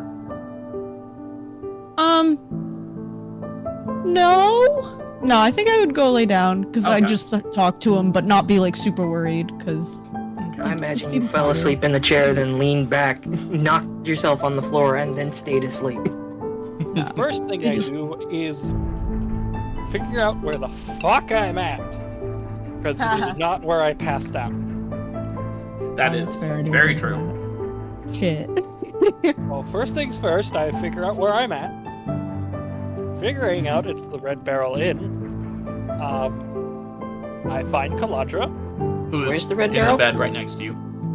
Or not right next to you, but like in the other bed across the room. Yeah. You said Red Barrel Inn. Where's the Red Barrel Inn? You can kill me now. In that case, knowing that I've been asleep for 4 hours, Aya will then just kind of set the chair up next to Kaladra's bed, pull Back out and forth. a book, and just kind of rest his offhand on the bed in case she, has a horrible nightmare and needs something to grab onto. and just kind of read the book. Like grab on? She definitely seems to be kind of clenching your hand and tossing and turning a bit. As after about 2 hours of this... 2 hours of me tossing and turning? When she started tossing and turning, Aya would have done something. Okay, what would have you Your done? instinct, not necessarily logically thinking about it, and he'd just kind of lay down next to her and hold her close. Okay. And for the next, like, hour and 45 minutes, he's screaming in his head, being like, "You fucked up, dude!"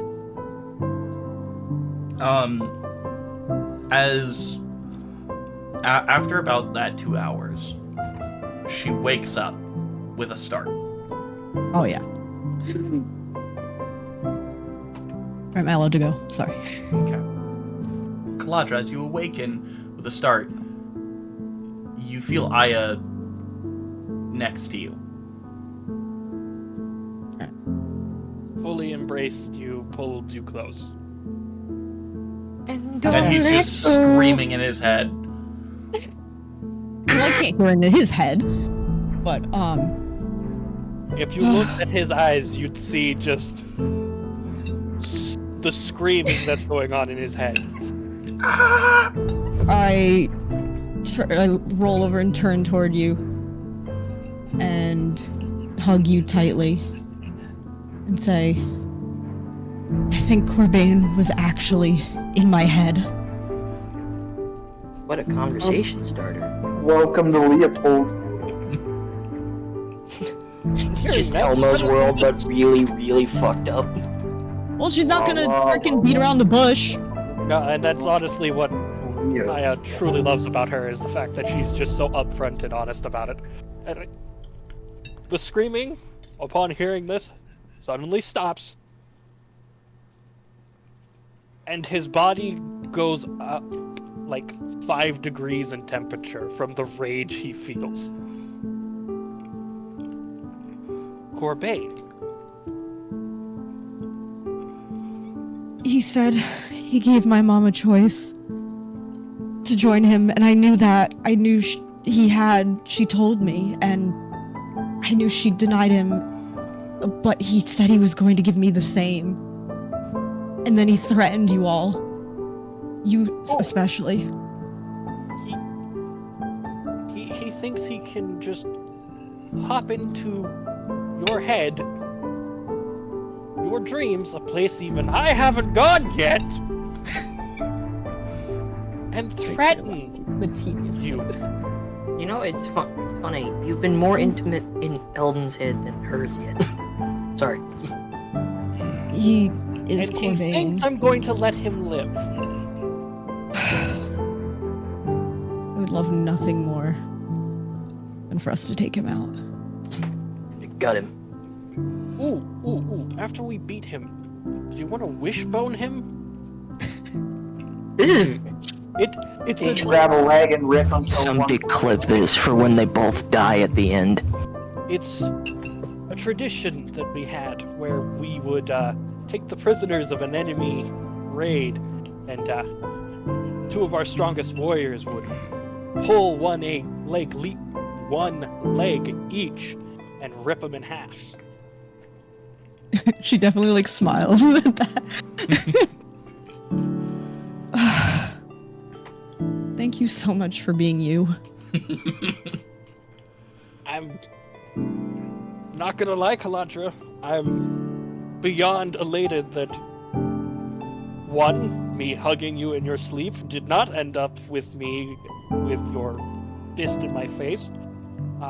2, that I am incredibly jealous that Corbane got to see your dreams. Like he made her dream, I guess. Yeah, And it wasn't a good one. yeah, but had I been there, I could have made it good. I would have I will Yes, figure out how two to of us. be in your dreams, and I will smash all your nightmares. That's what the bard said. That's so cute. Just the two of us. We I'm trying to smash her nightmares like a bard. As long as you let me help. Obviously, Kalatra, I can't do it alone. She hugs him way tighter. Why are they so Yes. stinking cute? Jesus Christ. I don't know. I have no strong feelings one way or the other. You guys have your relationship. I have no strong feelings one way or the other. I love it. And I'm being genuine. That's Ice fine. temperature will go up another 5 degrees as he looks down and says, Kalatra? I'd like to kiss you now. I'd like to kiss you. I And she would just like kisses to him kiss first. you now. She just goes in for it. Alright. I am the do. luckiest man alive. And I'm the luckiest girl. Would you mind putting your hand on my forehead? I am, like, burning up at this point. Does he have the little crescent too right now? Yeah, he still has the crescent moon on his forehead. Yeah, then I put my hand on the crescent. No. Oh, that's the best when a cold person puts their hands on you when you're warm. Yes. Oh, I absolutely. I So- assist him. Specifically when you're too hot. Yes. Mm-hmm. Because at any other time, it's just like, ha. But, like, Oh, see, when you're at, like, I'm that always too temperature hot. where you're way overheating, It is the best feeling ever. beautiful. Wonderful. I've never had love.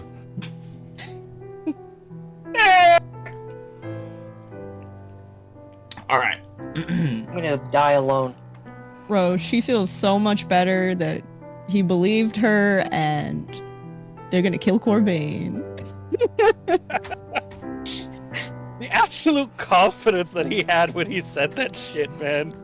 That I know, but like that's freaking what brave. she needed. And also the fact that he also said, like, of course I can't do it alone. He's not just a big idiot who's like, oh yeah, I can just take out Corbane. Like, it's perfect. It's perfect. Yeah, babe. I got Love it. strong muscles. Alright. Yeah. My magic. I will flex it in front of this godlike entity and be like, you're A weak. wizard flexing is like them like bending their fingers in a wizard position. I like how you laughed as you said you're weak. Because you couldn't even say. My You're queen. weak. Alright. So, Who else is traumatized? Eldon, as you wake up, what do you feel?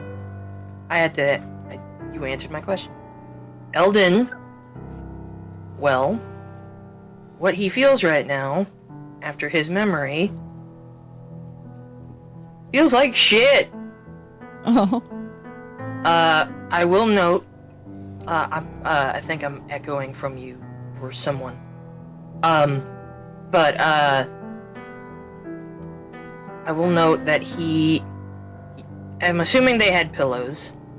I don't know if they did, but he has had his pistol out underneath his pillow, just in case someone decided to come back in through the window.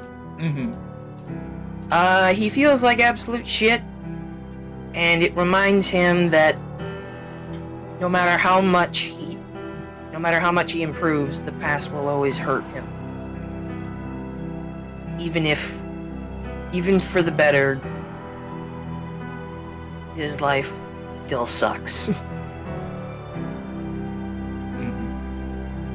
And that he could do all the things he wanted for himself, but he couldn't do anything for anyone else. And that's what kills him most of all.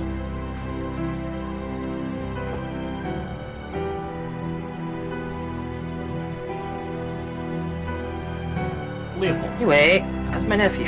Yeah. you went back to the inn with Burke and Aya. and decided to sleep in the lobby like you've been doing for the past few nights. As you awaken, what thoughts plague your mind?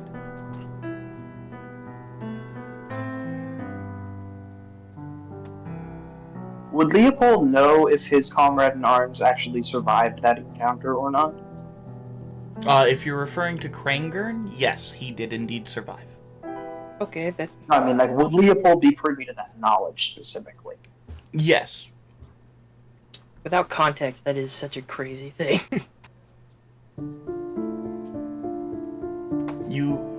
Leopold, after escaping from Corbain's grasp, would have found Echragan. He has a burn across his face, but he did survive.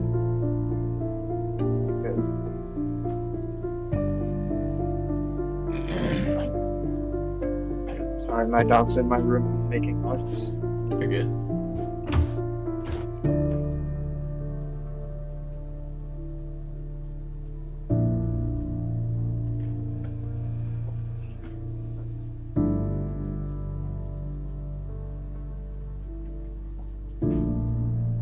Okay. But after you awaken, what sort of feelings do you have? I mean, you know Echragan didn't die on that. So... It's just...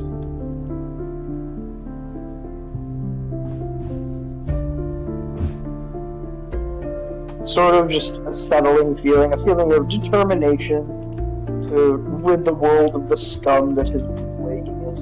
Mm-hmm. Or, in other words, it's stoking his ever-simmering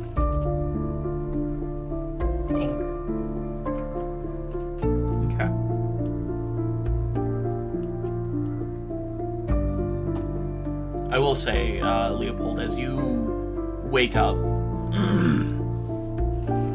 you will hear Cleric going, "Yeah!" and the sound of a carriage moving from outside.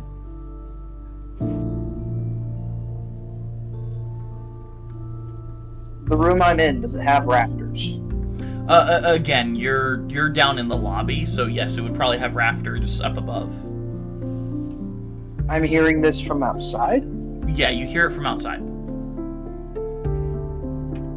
I'm going to attempt to jump up to the closest rafter, climb up on it, and wait to see who comes in the door next. It sounded like the carriage was pulling away.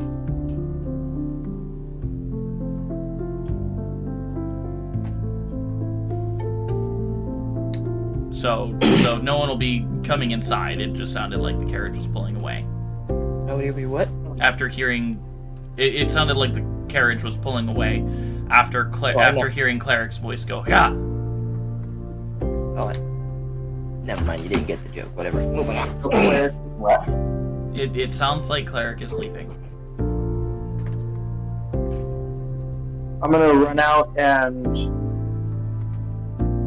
shout down the road after him. Safe travels, you hunk of misfortune. You see his metal face kind of peek out the side and just flip you off.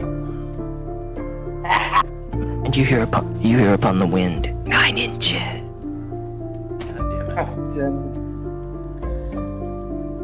it. That is going to be the joke throughout all the campaigns. Oh yeah. The one that survives all of them. You set a dangerous precedent, my good man. I'm sorry, that one's on you. Yeah, You started the joke. I will freely admit.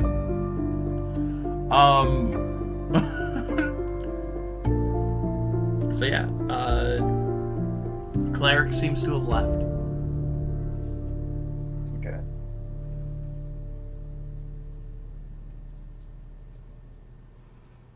After another 10 minutes of cuddling, Aya will be like, I need to clean myself. And I could just use a spell, but I feel like I want to feel the rush of running water on my body. I'm gonna go see if there's a bath.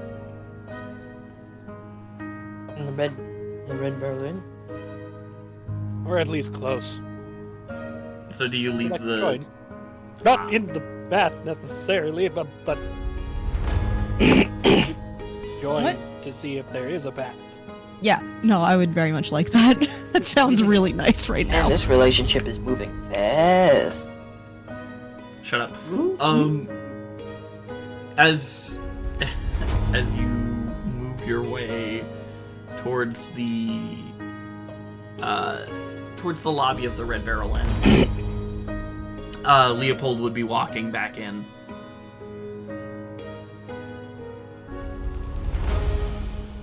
Greetings, Leopold. Greetings. How'd you sleep last night? About as well as can be expected.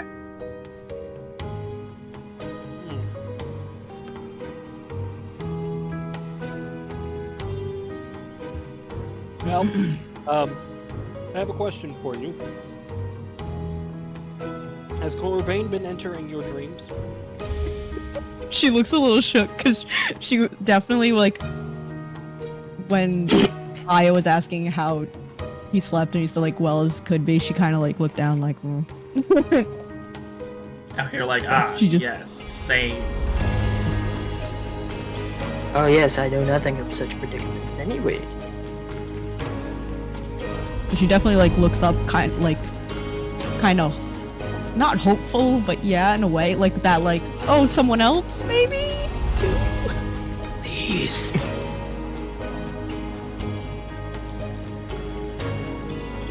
So Leopold, as of late, has Corbane been in any of your dreams? Other than the classic, normal, having a flashback. I mean, also, does he want to tell us? Yeah. Not what I've been able to see. It's just a reoccurring. Apologies for bringing up bad memories then. I was curious to know. Because you reached out.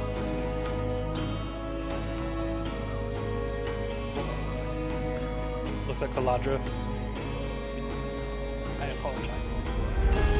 No, we should tell the group. The group should know.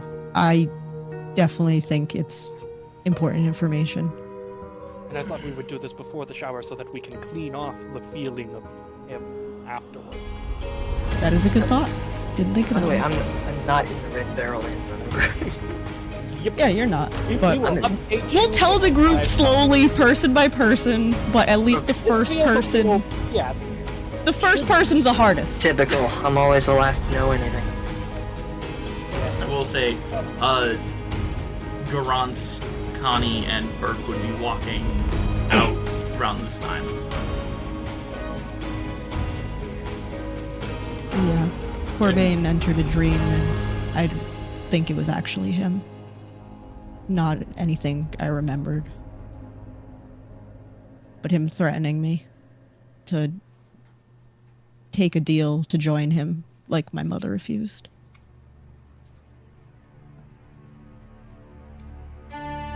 Garance kind of looks around at your group, at the three of you.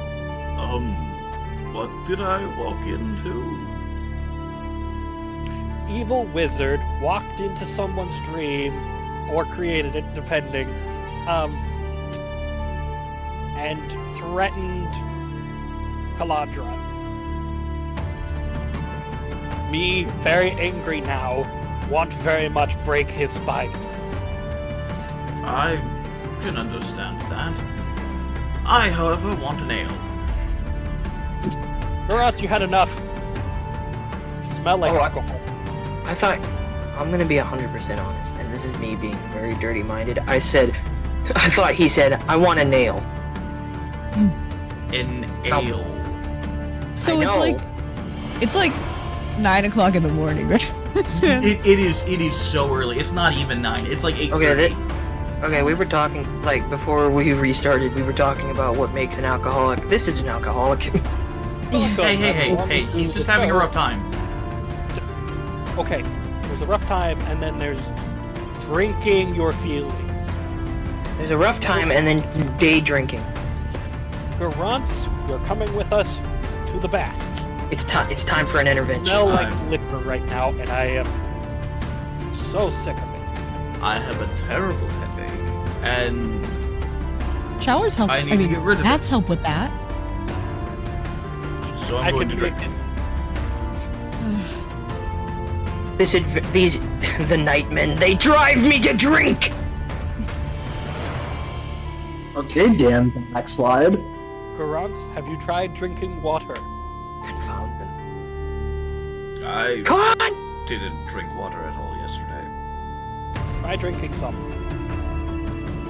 No. Fine. Get me! Garance, don't make me force feed you water. His eyes go wide. You just start physically waterboarding him. Does anyone have the water spell? Which one? Create destroy? Yeah, it just makes a bunch of water. I think that's a cleric spell. Damn. I don't know. Aw man, is if really only funny. Leopold had used the control water spell on his spear more often.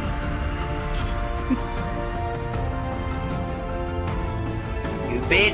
On that note, can I actually use the control water function? Yeah. If you want. Are you gonna drown him? No. Just gonna force some water down his throat. But No, he I'm just finally has going to cause water to appear in his stomach so he doesn't have to drink it. Oh, well, that's the create water spell. yeah. Create or got destroy control water is water. the control water. Yeah, you can only use control water and then that reaction ability with your spear. With your spear. Big sad. Indeed. But as I was saying that, he did stand a little bit taller. Reminding everyone, he is a 7-foot tall elf. Dude's just built different. Constructed For real. alternatively. Constructed using alternative parameters. Built stupid. I understand, Garance, that this has been a trying time for you. And believe me, if we had time, I would help you unpack this shit. We're a little pressed for time. Please drink some water and get a bath. The proprietor of the establishment, Mr. Red Barrel, will walk down. Oh, you're all up. Well, Is there a bath house nearby, or Um, potentially in this establishment? aye, there's a bathhouse just down the road a few blocks. They're a little expensive, but you're At the this Nightmen, point- I'm sure you'll manage. We are fucking. Point, money is of no object. Our friend here stinks to high heaven of alcohol, and I just need to feel the warmth of Alcohol running and water. soiled pants. Hey, Garance has not soiled himself. He has some Miraculously. dignity. Oh, he didn't? Then why No. did my pants? Oh, it's my pants! He pissed. Haha, I forgot. I shit myself. Oh Anyway, wait, you're not there. Continue. No. No, I was talking about me, Lemmy. Oh damn. You know how bad shit has to be to smell it in space? Anyways,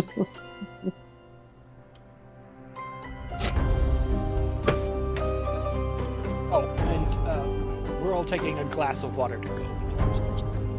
alright. He places it in Garance's hand, and it's a big old cup of water too. Like It's a like a it's like a pitcher. large from it's like a large from Wendy's.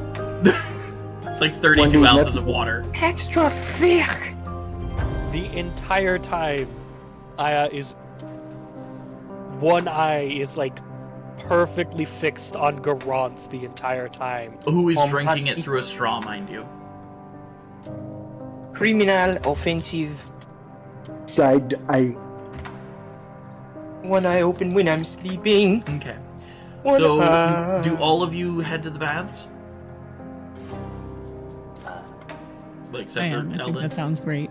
I will send I will use sending towards Eldon and be like, Eldon, heading to a bathhouse near the Red Barrel Inn. Join if you wish. Bring family to wash off horrors of last night. You get a message back that just says, oh god, what's the dumbest thing I can say right now? It's a Rascal Flash and Joe Pesci loses. I have no idea what you just said. I don't know what he said. He said something about Joe Pesci. You just get a response. Will do, though. Just will do. Well, Eldon's not doing great. Damn. You can just, I honestly, yes. Honestly, incredibly apparent when Eldon doesn't say stupid shit. Yeah. Well, no, it's also that just the message being sent is just, you can feel the depression on it. Damn. I have crippling depression. Well, everyone, let's head off to the bathhouse. Eldon and his family will be joining us there. Hopefully. I'm pretty sure they will. If for nothing else, then the thought of running water at this point, especially freshly coming back from the dead, I don't know this from experience, but I have a feeling that feeling things at this point would be incredibly nice. Eldon. As you get this message, it wakes you up. And you see Eleonora standing, looking at the chair that's still in the center of this room.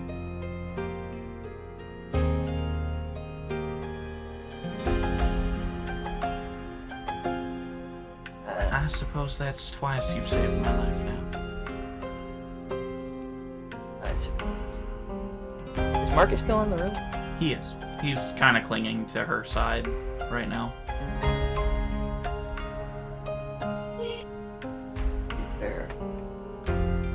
Be fair, the first time I saved you was... of course it happened. If that makes you feel any better.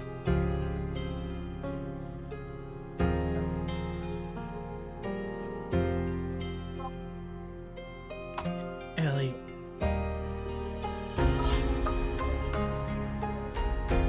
I'm sorry.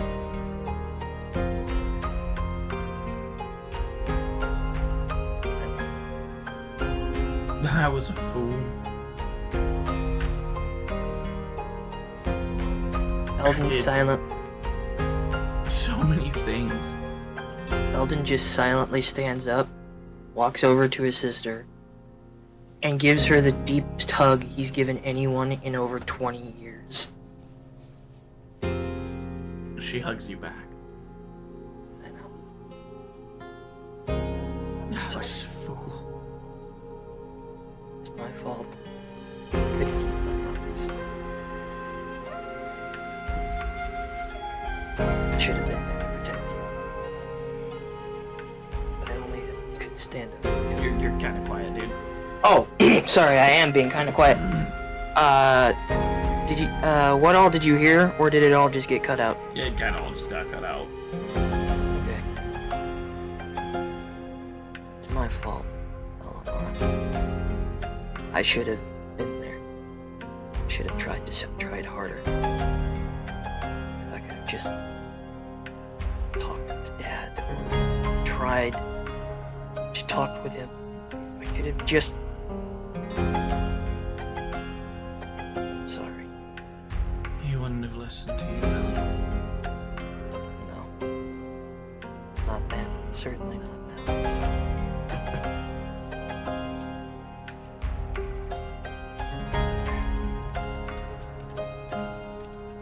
He wouldn't have listened to anyone.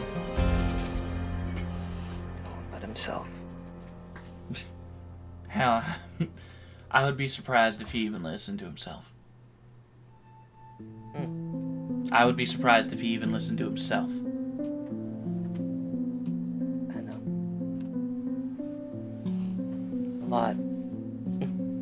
A lot's happened in 15 years.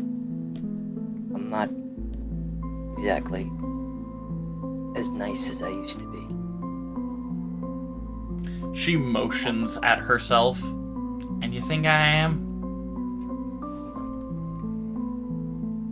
Ellie, I've done terrible things. I have owned and sold people. Maybe not a thing you should say in front of your son, but okay, I know that.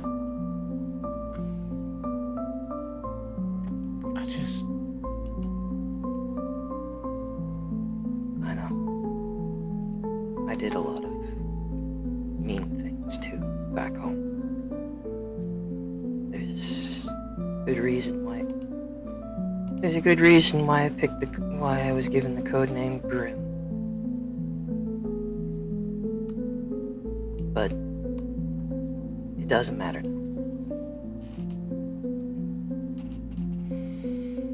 We have each other. And John, he's alive. John's And, alive. Yes.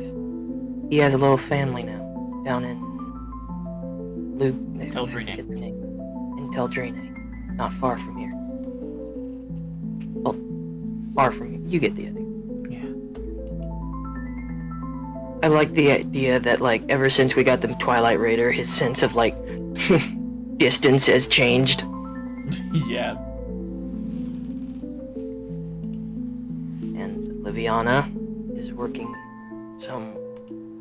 with my friend Khan, though I'm not entirely sure I approve of it. Never would.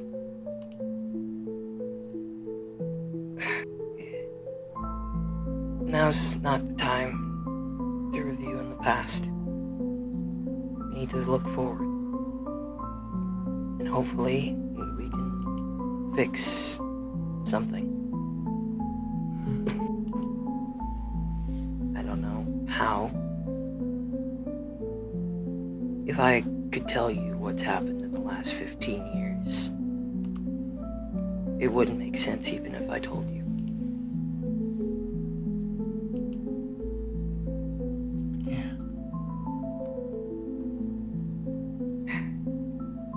So, who wants breakfast? My treat. Marcus will lift his hand.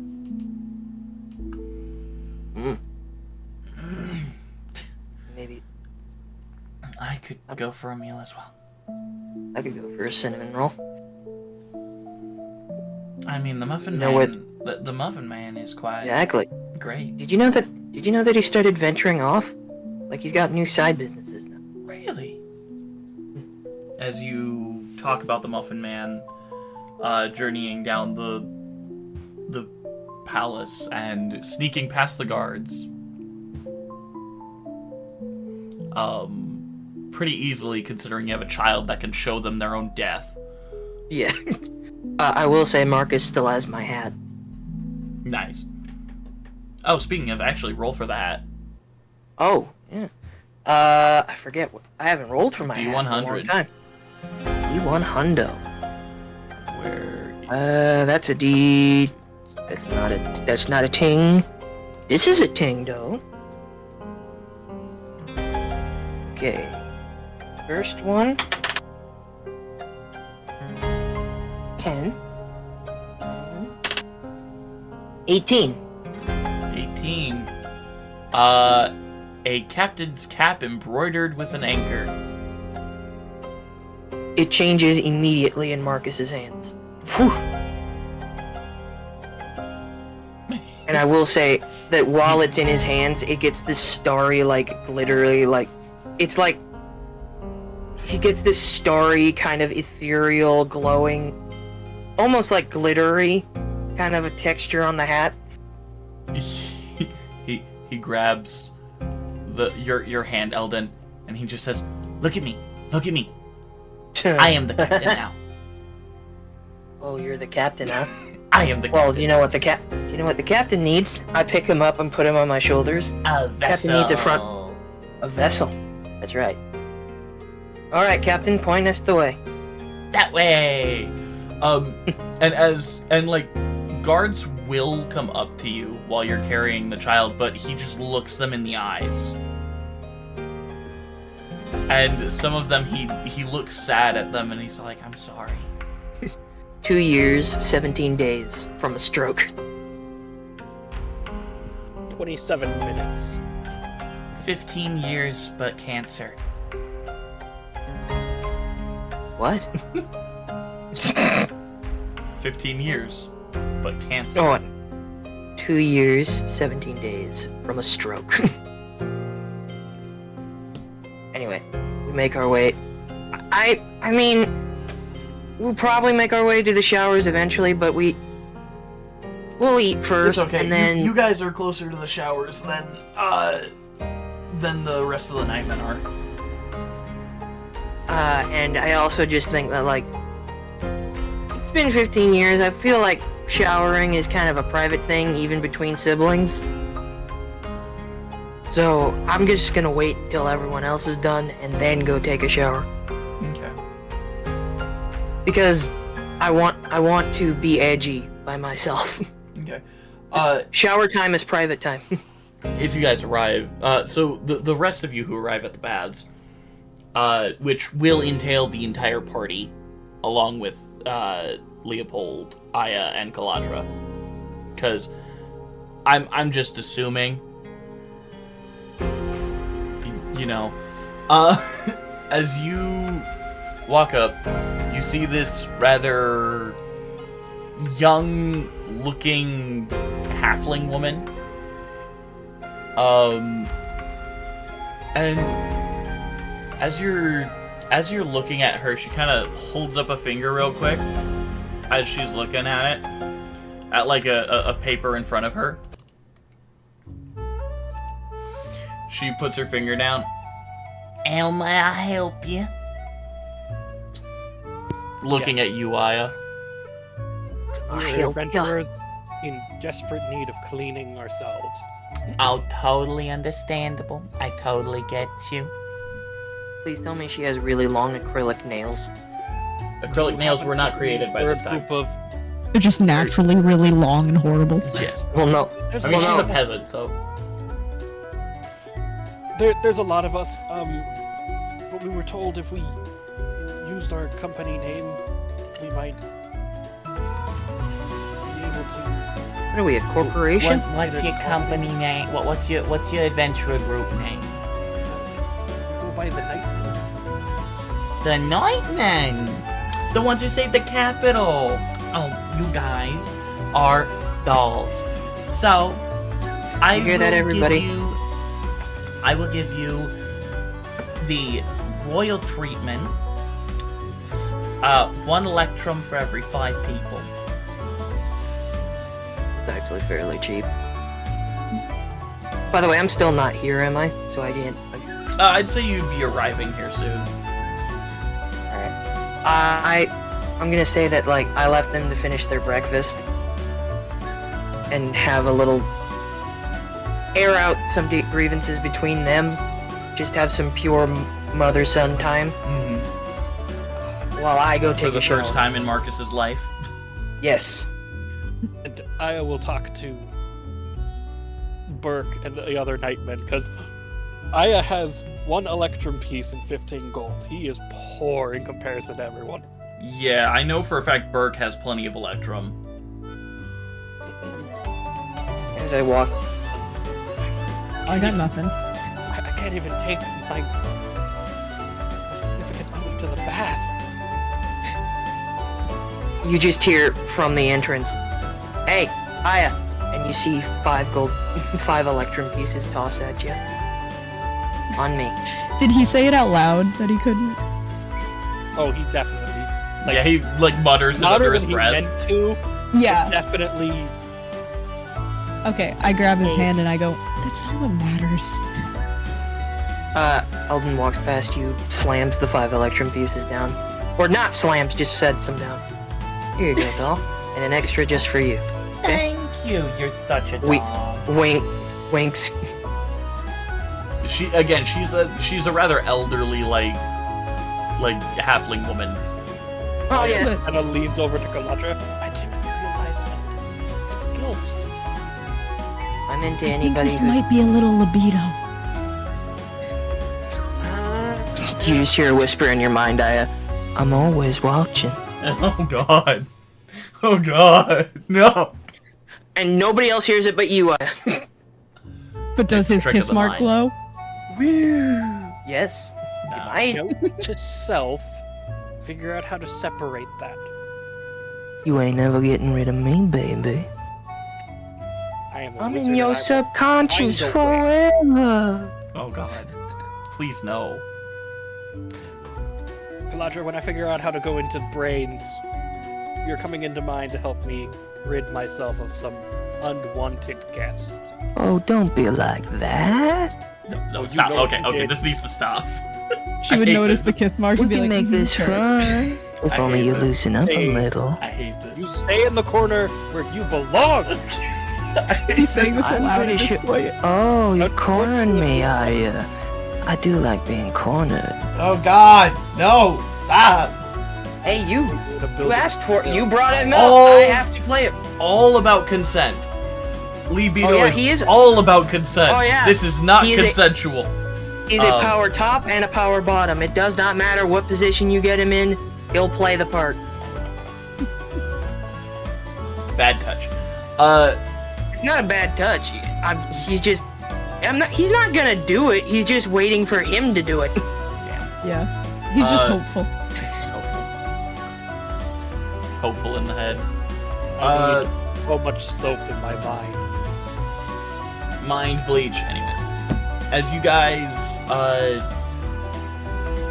get ready for a And I shower, just there want- are male and female sides. There's also a I couldn't special. figure that one. There's also a special room just for children. I also wanted to say that I was winking to be nice, like to be charismatic. Yeah, not I kind of specifically figured that to get one. into her pants, because that's kind of not my style anymore. No, but I think it's but- even better that Aya would see it as like, oh, you're winking, you must be interested, where it's just Oh, like, people only no. wink because they want to get head. Of course. But I do love the idea of like him winking, and then you all just see her shove that extra electrum into her bra. Yeah, Calandra picked up on the, like, you were just being sweet, but I really like that Aya didn't. And Well, it's I just mean, like, oh, that's shit. great. depending on how he's feeling today, Maybe. we'll see. Is he feeling a bit freaky? I mean, he hasn't had sex in 15 years. That's true, actually. Oh, damn. Actually, probably He over. tells to the 100+ year virgins. Hey. Hey, man. Any hole's a Kalad- goal if well, the I mean- goal is whole. I mean, Caladra became an adult like 150 years ago. That I'm just gonna say for Oh, a dragon, and it's a also- little weird for her not to be a virgin. Oh, and also, Mr. Elf, you just became an adult. At what, 50? Oh, whoa. I'm 125 right now. So you have no room to talk. And yes, I did reach adulthood at 50. I'm almost 50 years old in a 25-year-old man's body. Damn. Because I'm a stalker. We don't age. Regardless, heading to the bath now. Yeah. I will say, Eleanor will walk in and tell her that, tell the lady at the desk that she's with the Nightmen. And then walk in to the women's side with Caladra. Wow, this is gonna be a weird talk. Wait, what? She's a woman. Yeah, no, just you said a weird talk, like she was planning to talk I to me know. or something. Well, because you two have not talked, period. Yeah, that's fine. I don't know if you've had any interactions beyond this one. She knows who Eleanor is. Yeah. She's never talked to her, but she knows who she Technically. is. Bro, I'm awkward at all social situations, it don't matter. Yeah. Yeah, like how The you both least just- awkward situation is when she's with Aya. Alright. And I'm gonna be honest with you, it's still pretty awkward. Yeah. Aya, as soon as he walks through the door to the dressing, I imagine there's a dress down room Yes, there is. before the bath. Yeah. No a place shame. where you can put your clothes so that they can be washed while you're in the bath. Oh yeah. No Oh, yeah. shame. Aya just full strips. Oh, yo, Caladra's still probably in her, like, full rogue armor shit. You're gonna have to take all that off. Yeah. Whereas Eldon is technically naked all the time, so you just see his clothes shift back into his skin. Oh, that's so weird. I'm glad I wasn't there to see it. And also, this is your first time seeing Eldon without a shirt. There's scars everywhere. Oh yeah, Big scars, little never seen scars. him without his shirt. I will say that because he knows Aya's a bit, maybe we don't know each other that well, he has conjured like a loincloth or a pair of underwear for him to wear. Oh, I has no shame in it. Yeah, Does your no stuff shame. have, like, physical? It is physical. His clothes do have physical properties. Okay, so, they like, are physical you clothes. would get, I like, can just wet put them t-shirt. in me. Oh, Kinda. so you could just They're just- suck your underwear in before you, like, as you're in the It's like- water already? Well, technically speaking, the flesh on him is mostly not his anymore anyway, Yeah. so it's Lord. not even really like him walking Well, around. it is clothing because I absorbed the clothing and added it Yeah. to me. I'm just changing the texture of my skin, essentially, Awful. and adding more layers of skin on top of it. Anyway, That is So awful. that is made out of cloth. Regardless, Anywho. you do see scars upon scars upon scars on Aya, just all over his body. The man has been fighting since he's been yay tall. Are you guys having a scar off right now? No, I'm secure enough in my masculinity to know that my scars are not worth talking about. I, on the other hand, that's up to you. Just kidding. Aya is just covered. That's all. Garance Completely uncovered. Garance does not have a lot of scars, like, at all. He actually looks fairly fair-skinned. He's rather muscular, but you do notice, like, as he takes off his lab coat and everything, you will notice that there is that scar on his elbow where his arm was ripped off. Man, Garant's looking Should good. we all roll for Definition. dick size? Well, I mean, I can change mine, so I don't think it matters, but I mean, most people in this world can. yes. But Damn. none. Oh, good. Easier. Hello, Cookie. You came at a really weird time. Um, Oh, we're just bathing. It's well, I fine. mean, it's kind of sad because Cleric left in a carriage with his wife. Oh, you'll never Kids. get to see his 9 inches. Tragic. How tragic. Would he go in a bath? No, because he's metal? He oil baths. He oil baths. Okay.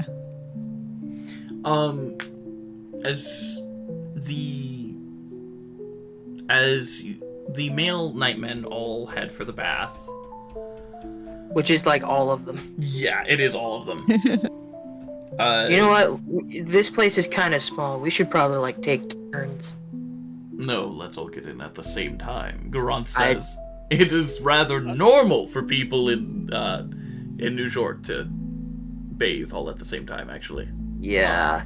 it's Rather You share quite a strange. bit in common with my barbarian tribe, then. Ah! Oh shit! Bathe in any oasis we could find in the desert. When was the last time?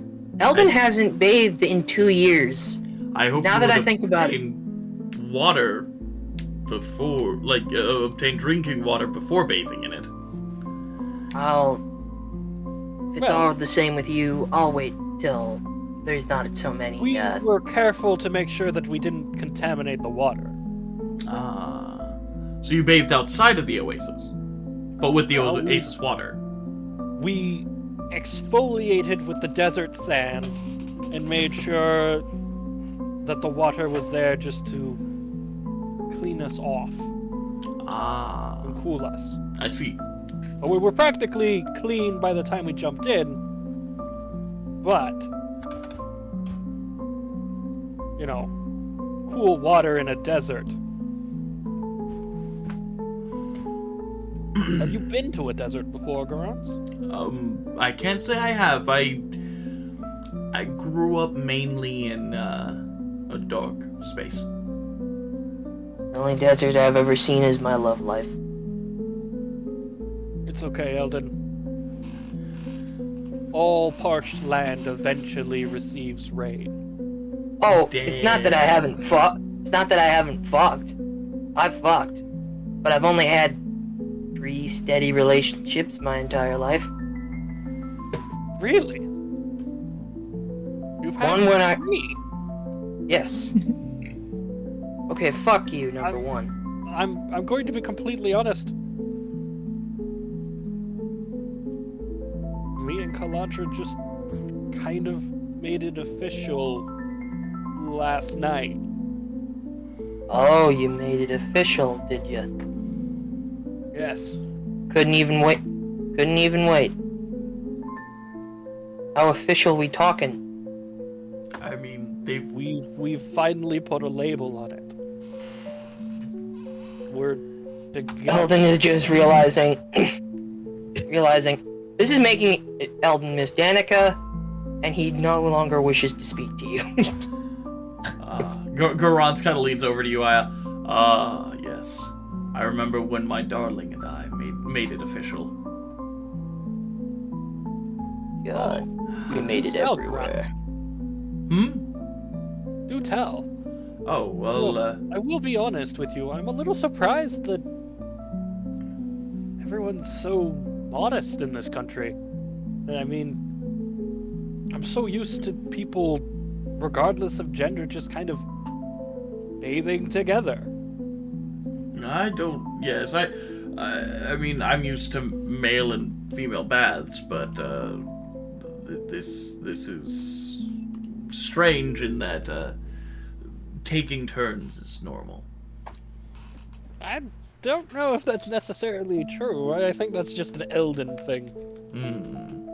Excuse me? You heard me.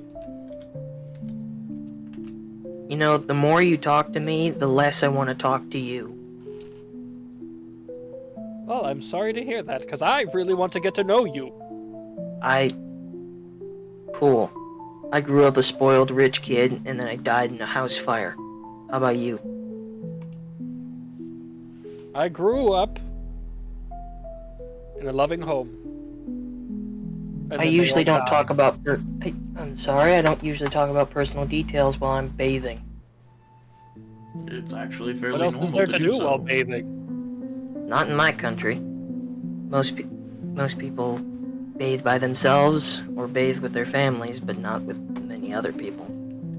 Unless, of course, you can't afford it. Which is no So, your family. Which is... Yes, I used to. But I was never home, so... Agreed, Cookie. I agree with you.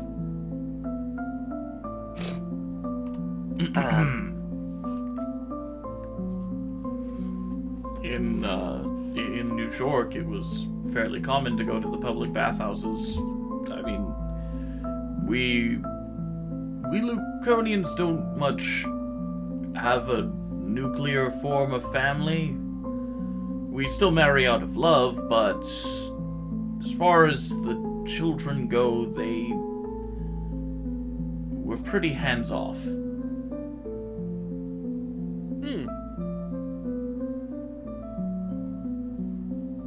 Surprisingly, Sorry. the family dynamic in my tribe was... It takes a village to raise a child, I've heard it called.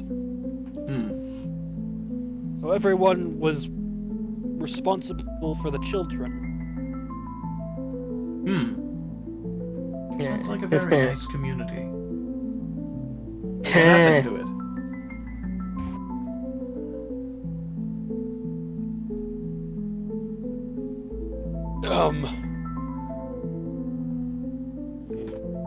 It burned.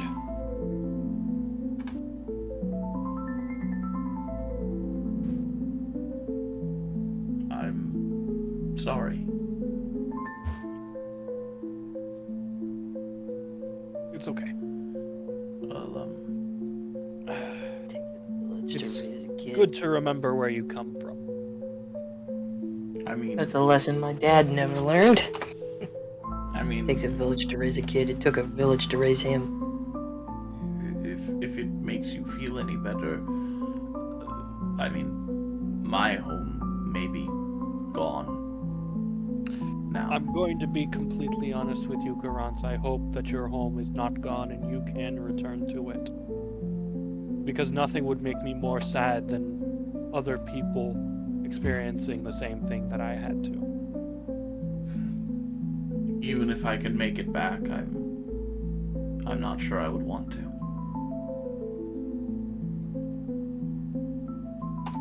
By now, my wife is probably gone.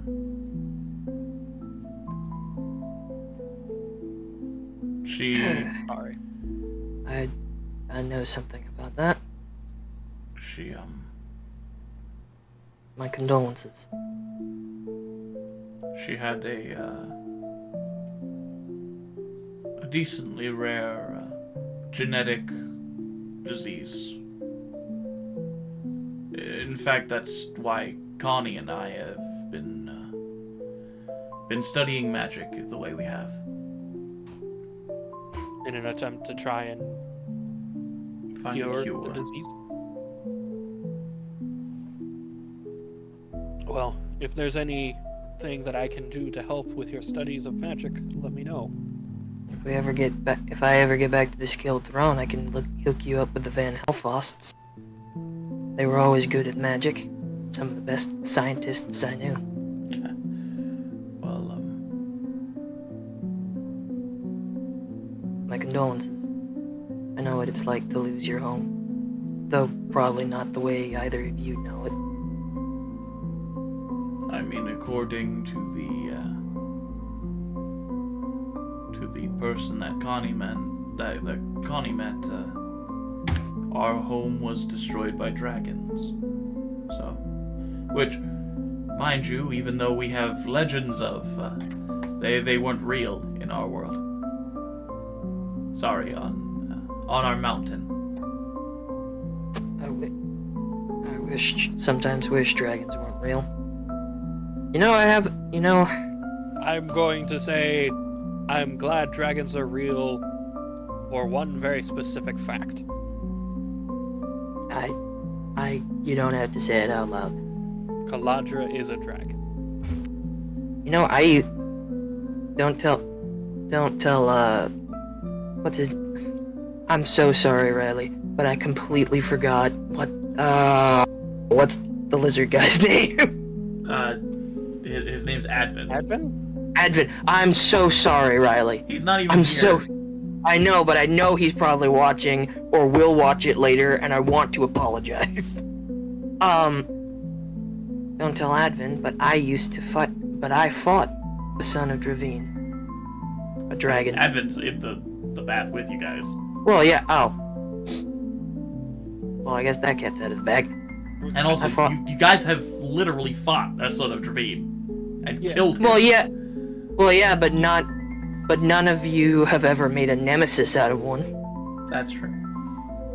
I made a nemesis out of Carnivax the Crimson, the youngest son of Dravine. Crimson. Carnivax the Crimson.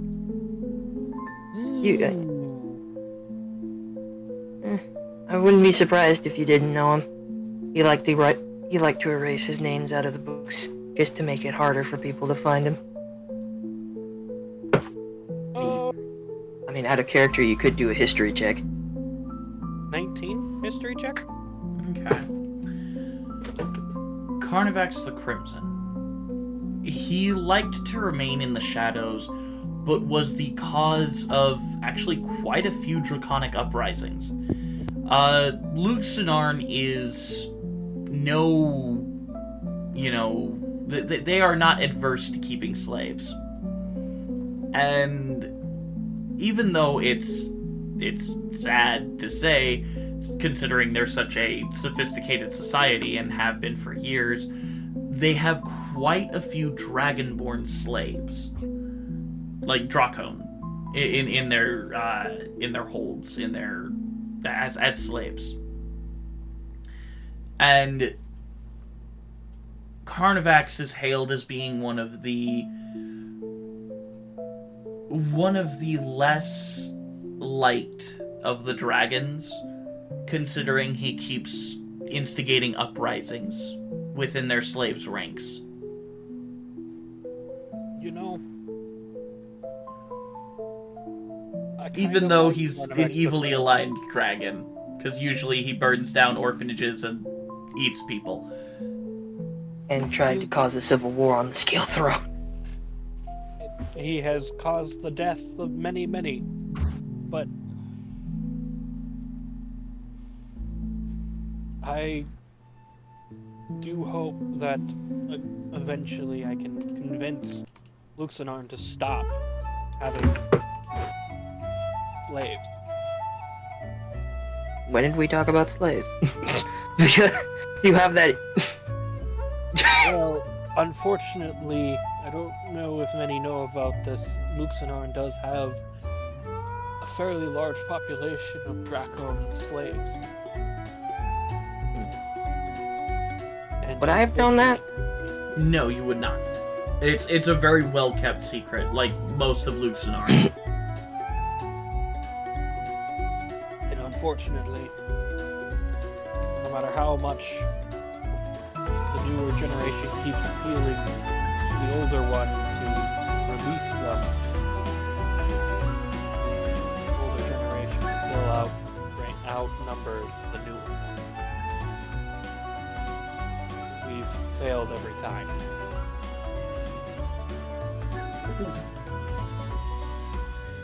Quick question. Mm-hmm. This is gonna be weird from the guy who helped. This is gonna be weird. Did the Scaled Throne ever have slavery as a thing, or was it purely a democracy? It's pretty much been purely a democracy. It hasn't really ever had slaves. There have been indentured servants, but not slaves. There was the Mistaran. There were the Mistaran rebellions. Yeah, but they were less about slavery and more just about rights. Taking the Holy Land. This is our holy land. Yeah. Get off our god. Get off our god. Yeah, literally Get off get off my- our god. Get off my lawn and my yacht. You're on my lawn. Lawn is God. Get off both. But yeah.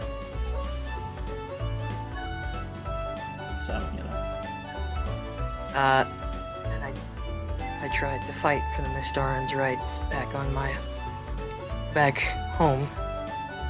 And I got them. I got them a seat on the council, but they've never been respected. I wish I could have done more before everything went down. I guess We'll kind of pat Eldon on the shoulder. you pat him on the shoulder and you feel the texture of his skin. It's very rough. not surprising. It is calloused. Slaps you on the shoulder. Well done.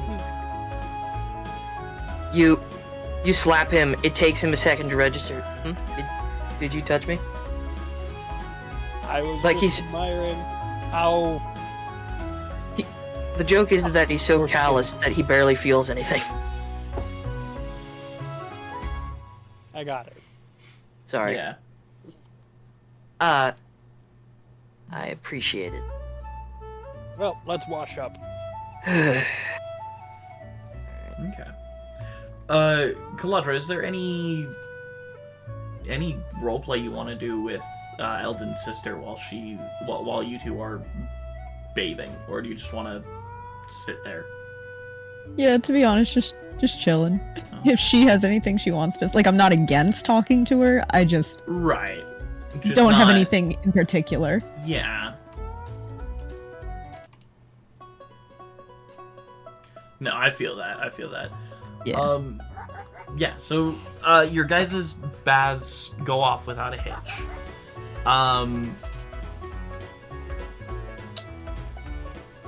Cleric. He just... Elvin gets out of the shower in a towel and his hair's all frizzy. Cleric, you've been on the road for a few hours now. You got home and essentially rushed you and your wife out the door. You were...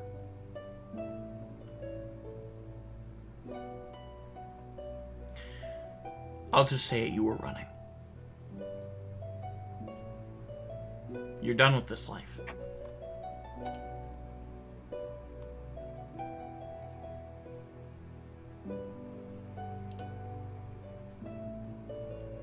But as you're riding away, Cleric, what do you feel as you look behind you and see the capital of Aeidros slowly shrinking behind you?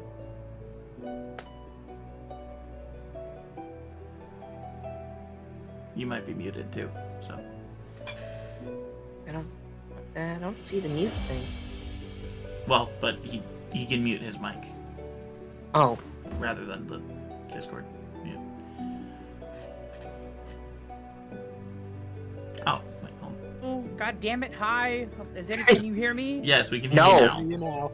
well, we For some can now. reason, the PlayStation disconnected my mic. That's freaking stupid. I literally responded. I know, but so just give me a second. I'm Yeah, you're trying good. to let the feeling sink in. You're good. You're good. As he's watching the city shrink.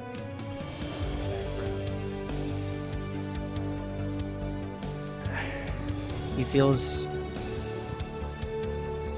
like he might be making a mistake. And he starts to... he's driving it, right? Yes, you're driving the car. Yeah. He starts to... Like, his hands kind of, tighten against the reins as he almost, pulls them to the side to turn him around towards the city. But then he kind of looks back down at his wife sleeping and his children. And he just takes a deep breath as he looks forward.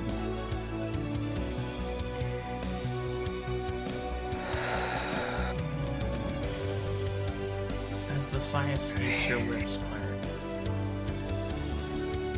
you feel your wife's hand on yours. And you see her looking up at you. A smile on her face.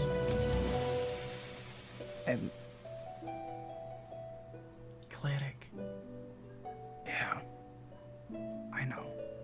She touches the side of your face. You've started something beautiful I know, and great. Agatha, Cleric, I will always be here. I know. I just... So just promise me that you'll come back. I'm not going. It's not what's going through my mind right now, and I appreciate your support, and trust me, I'm worried about them. I'm worried about the city. I'm worried about the people I've spent over a year around. But if I'm gonna be honest, you, the kids, Barbarian, Hope, not Hope, the Bard, and just all of my siblings. You guys... Barbarian, Rogue, and Bard are taken care of. I know, but you guys are more important to me. Trust me, the Eldon and the rest of them are family that I never thought I'd have, but I don't know what I'd do if I lost any of you. Agatha grabs the reins from you and stops the cart. Cleric, I can I've go made to up my... Teldrine on my own. No. I've made up my mind. Cleric, Love. you should finish what you started. No. This isn't my time. Not now. You guys are more important. They need you. Love.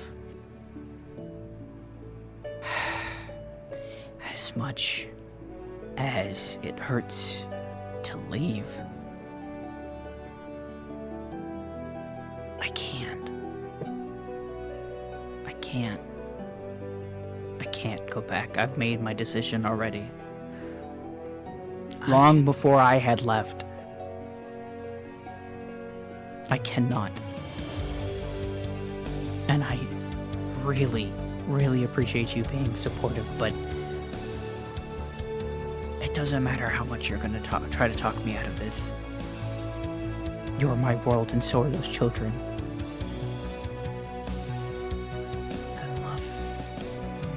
Protect that world. I can't. What if I can't be there? Like, what happened with the mansion? I have to be there to protect you. And you are. As soon as you go back, that is enough protection. Knowing you're out there, protecting the whole world, protecting us.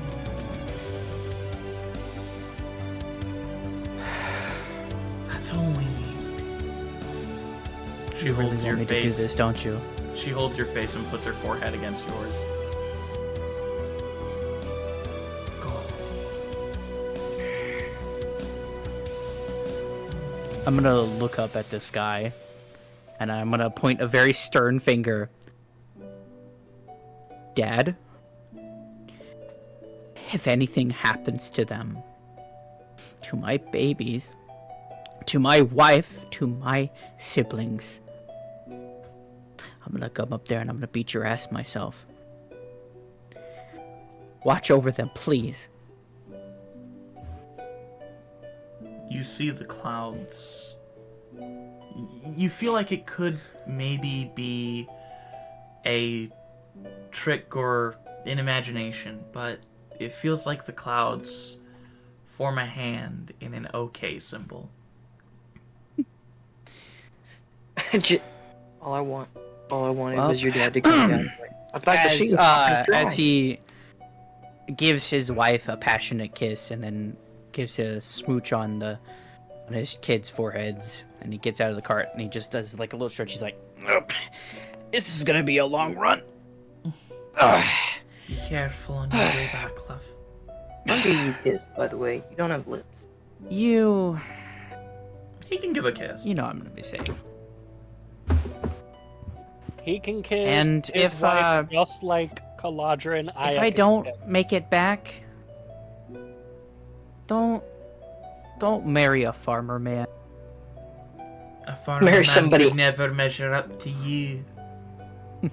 And on the wind, she heard 9 inches. Shut the fuck up! She doesn't need to hear it on the wind. He's her 9-iron. 9 iron. And he just goes into a like he does like a preparing like of a sprint and he just books it. Mm-hmm. And as Cleric begins his run back to Aeidros for a few hours, that is where we're gonna end tonight's episode. I'm gonna run for a few You were Love it. really trying so hard to get me to just come back. I can't help it, man. I can't help it. I can't Are you help trying it. to not? I had a whole character ready and everything. I know. You could just play You two couldn't characters. give him his happy ending. Not right now. Damn it! You still have a lot to do. Still a lot to do, my friend. There's still a lot of running to get done. So planning. I was so planning on introducing you. Wet is hat. You wet his head. His head. You. What is that? You with his head. Oh my god. Yeah, she's a goblin. I was gonna try to do a female character. for the I first wish time. you were here at the beginning of the stream, otherwise you could have heard my great joke. My great bit that I did. Alright. Thank you, ladies and gentlemen, for joining us on this lovely episode. Changing out cast members like they're candy. Thank you, ladies and gentlemen. We hope you had fun. And Lemmy, if you'd please take us out. Quick tip for my fellow space Tinder users: if you're gonna fuck a space jellyfish, use another space jellyfish spit as prophylactic. Get them to spit on that thing. Or That just way use a you can condom. always. No, you don't know. Space jellyfish spit is the best prophylactic this side of the galaxy. I should know. I've been butt fucking one for the last week and a half. And now, for your daily reminder to always stay happy, healthy, horny, definitely horny, and to always remember That that the the hat hat works in works mysterious mysterious ways. ways. Good night, everybody! Jared, get out of my ass.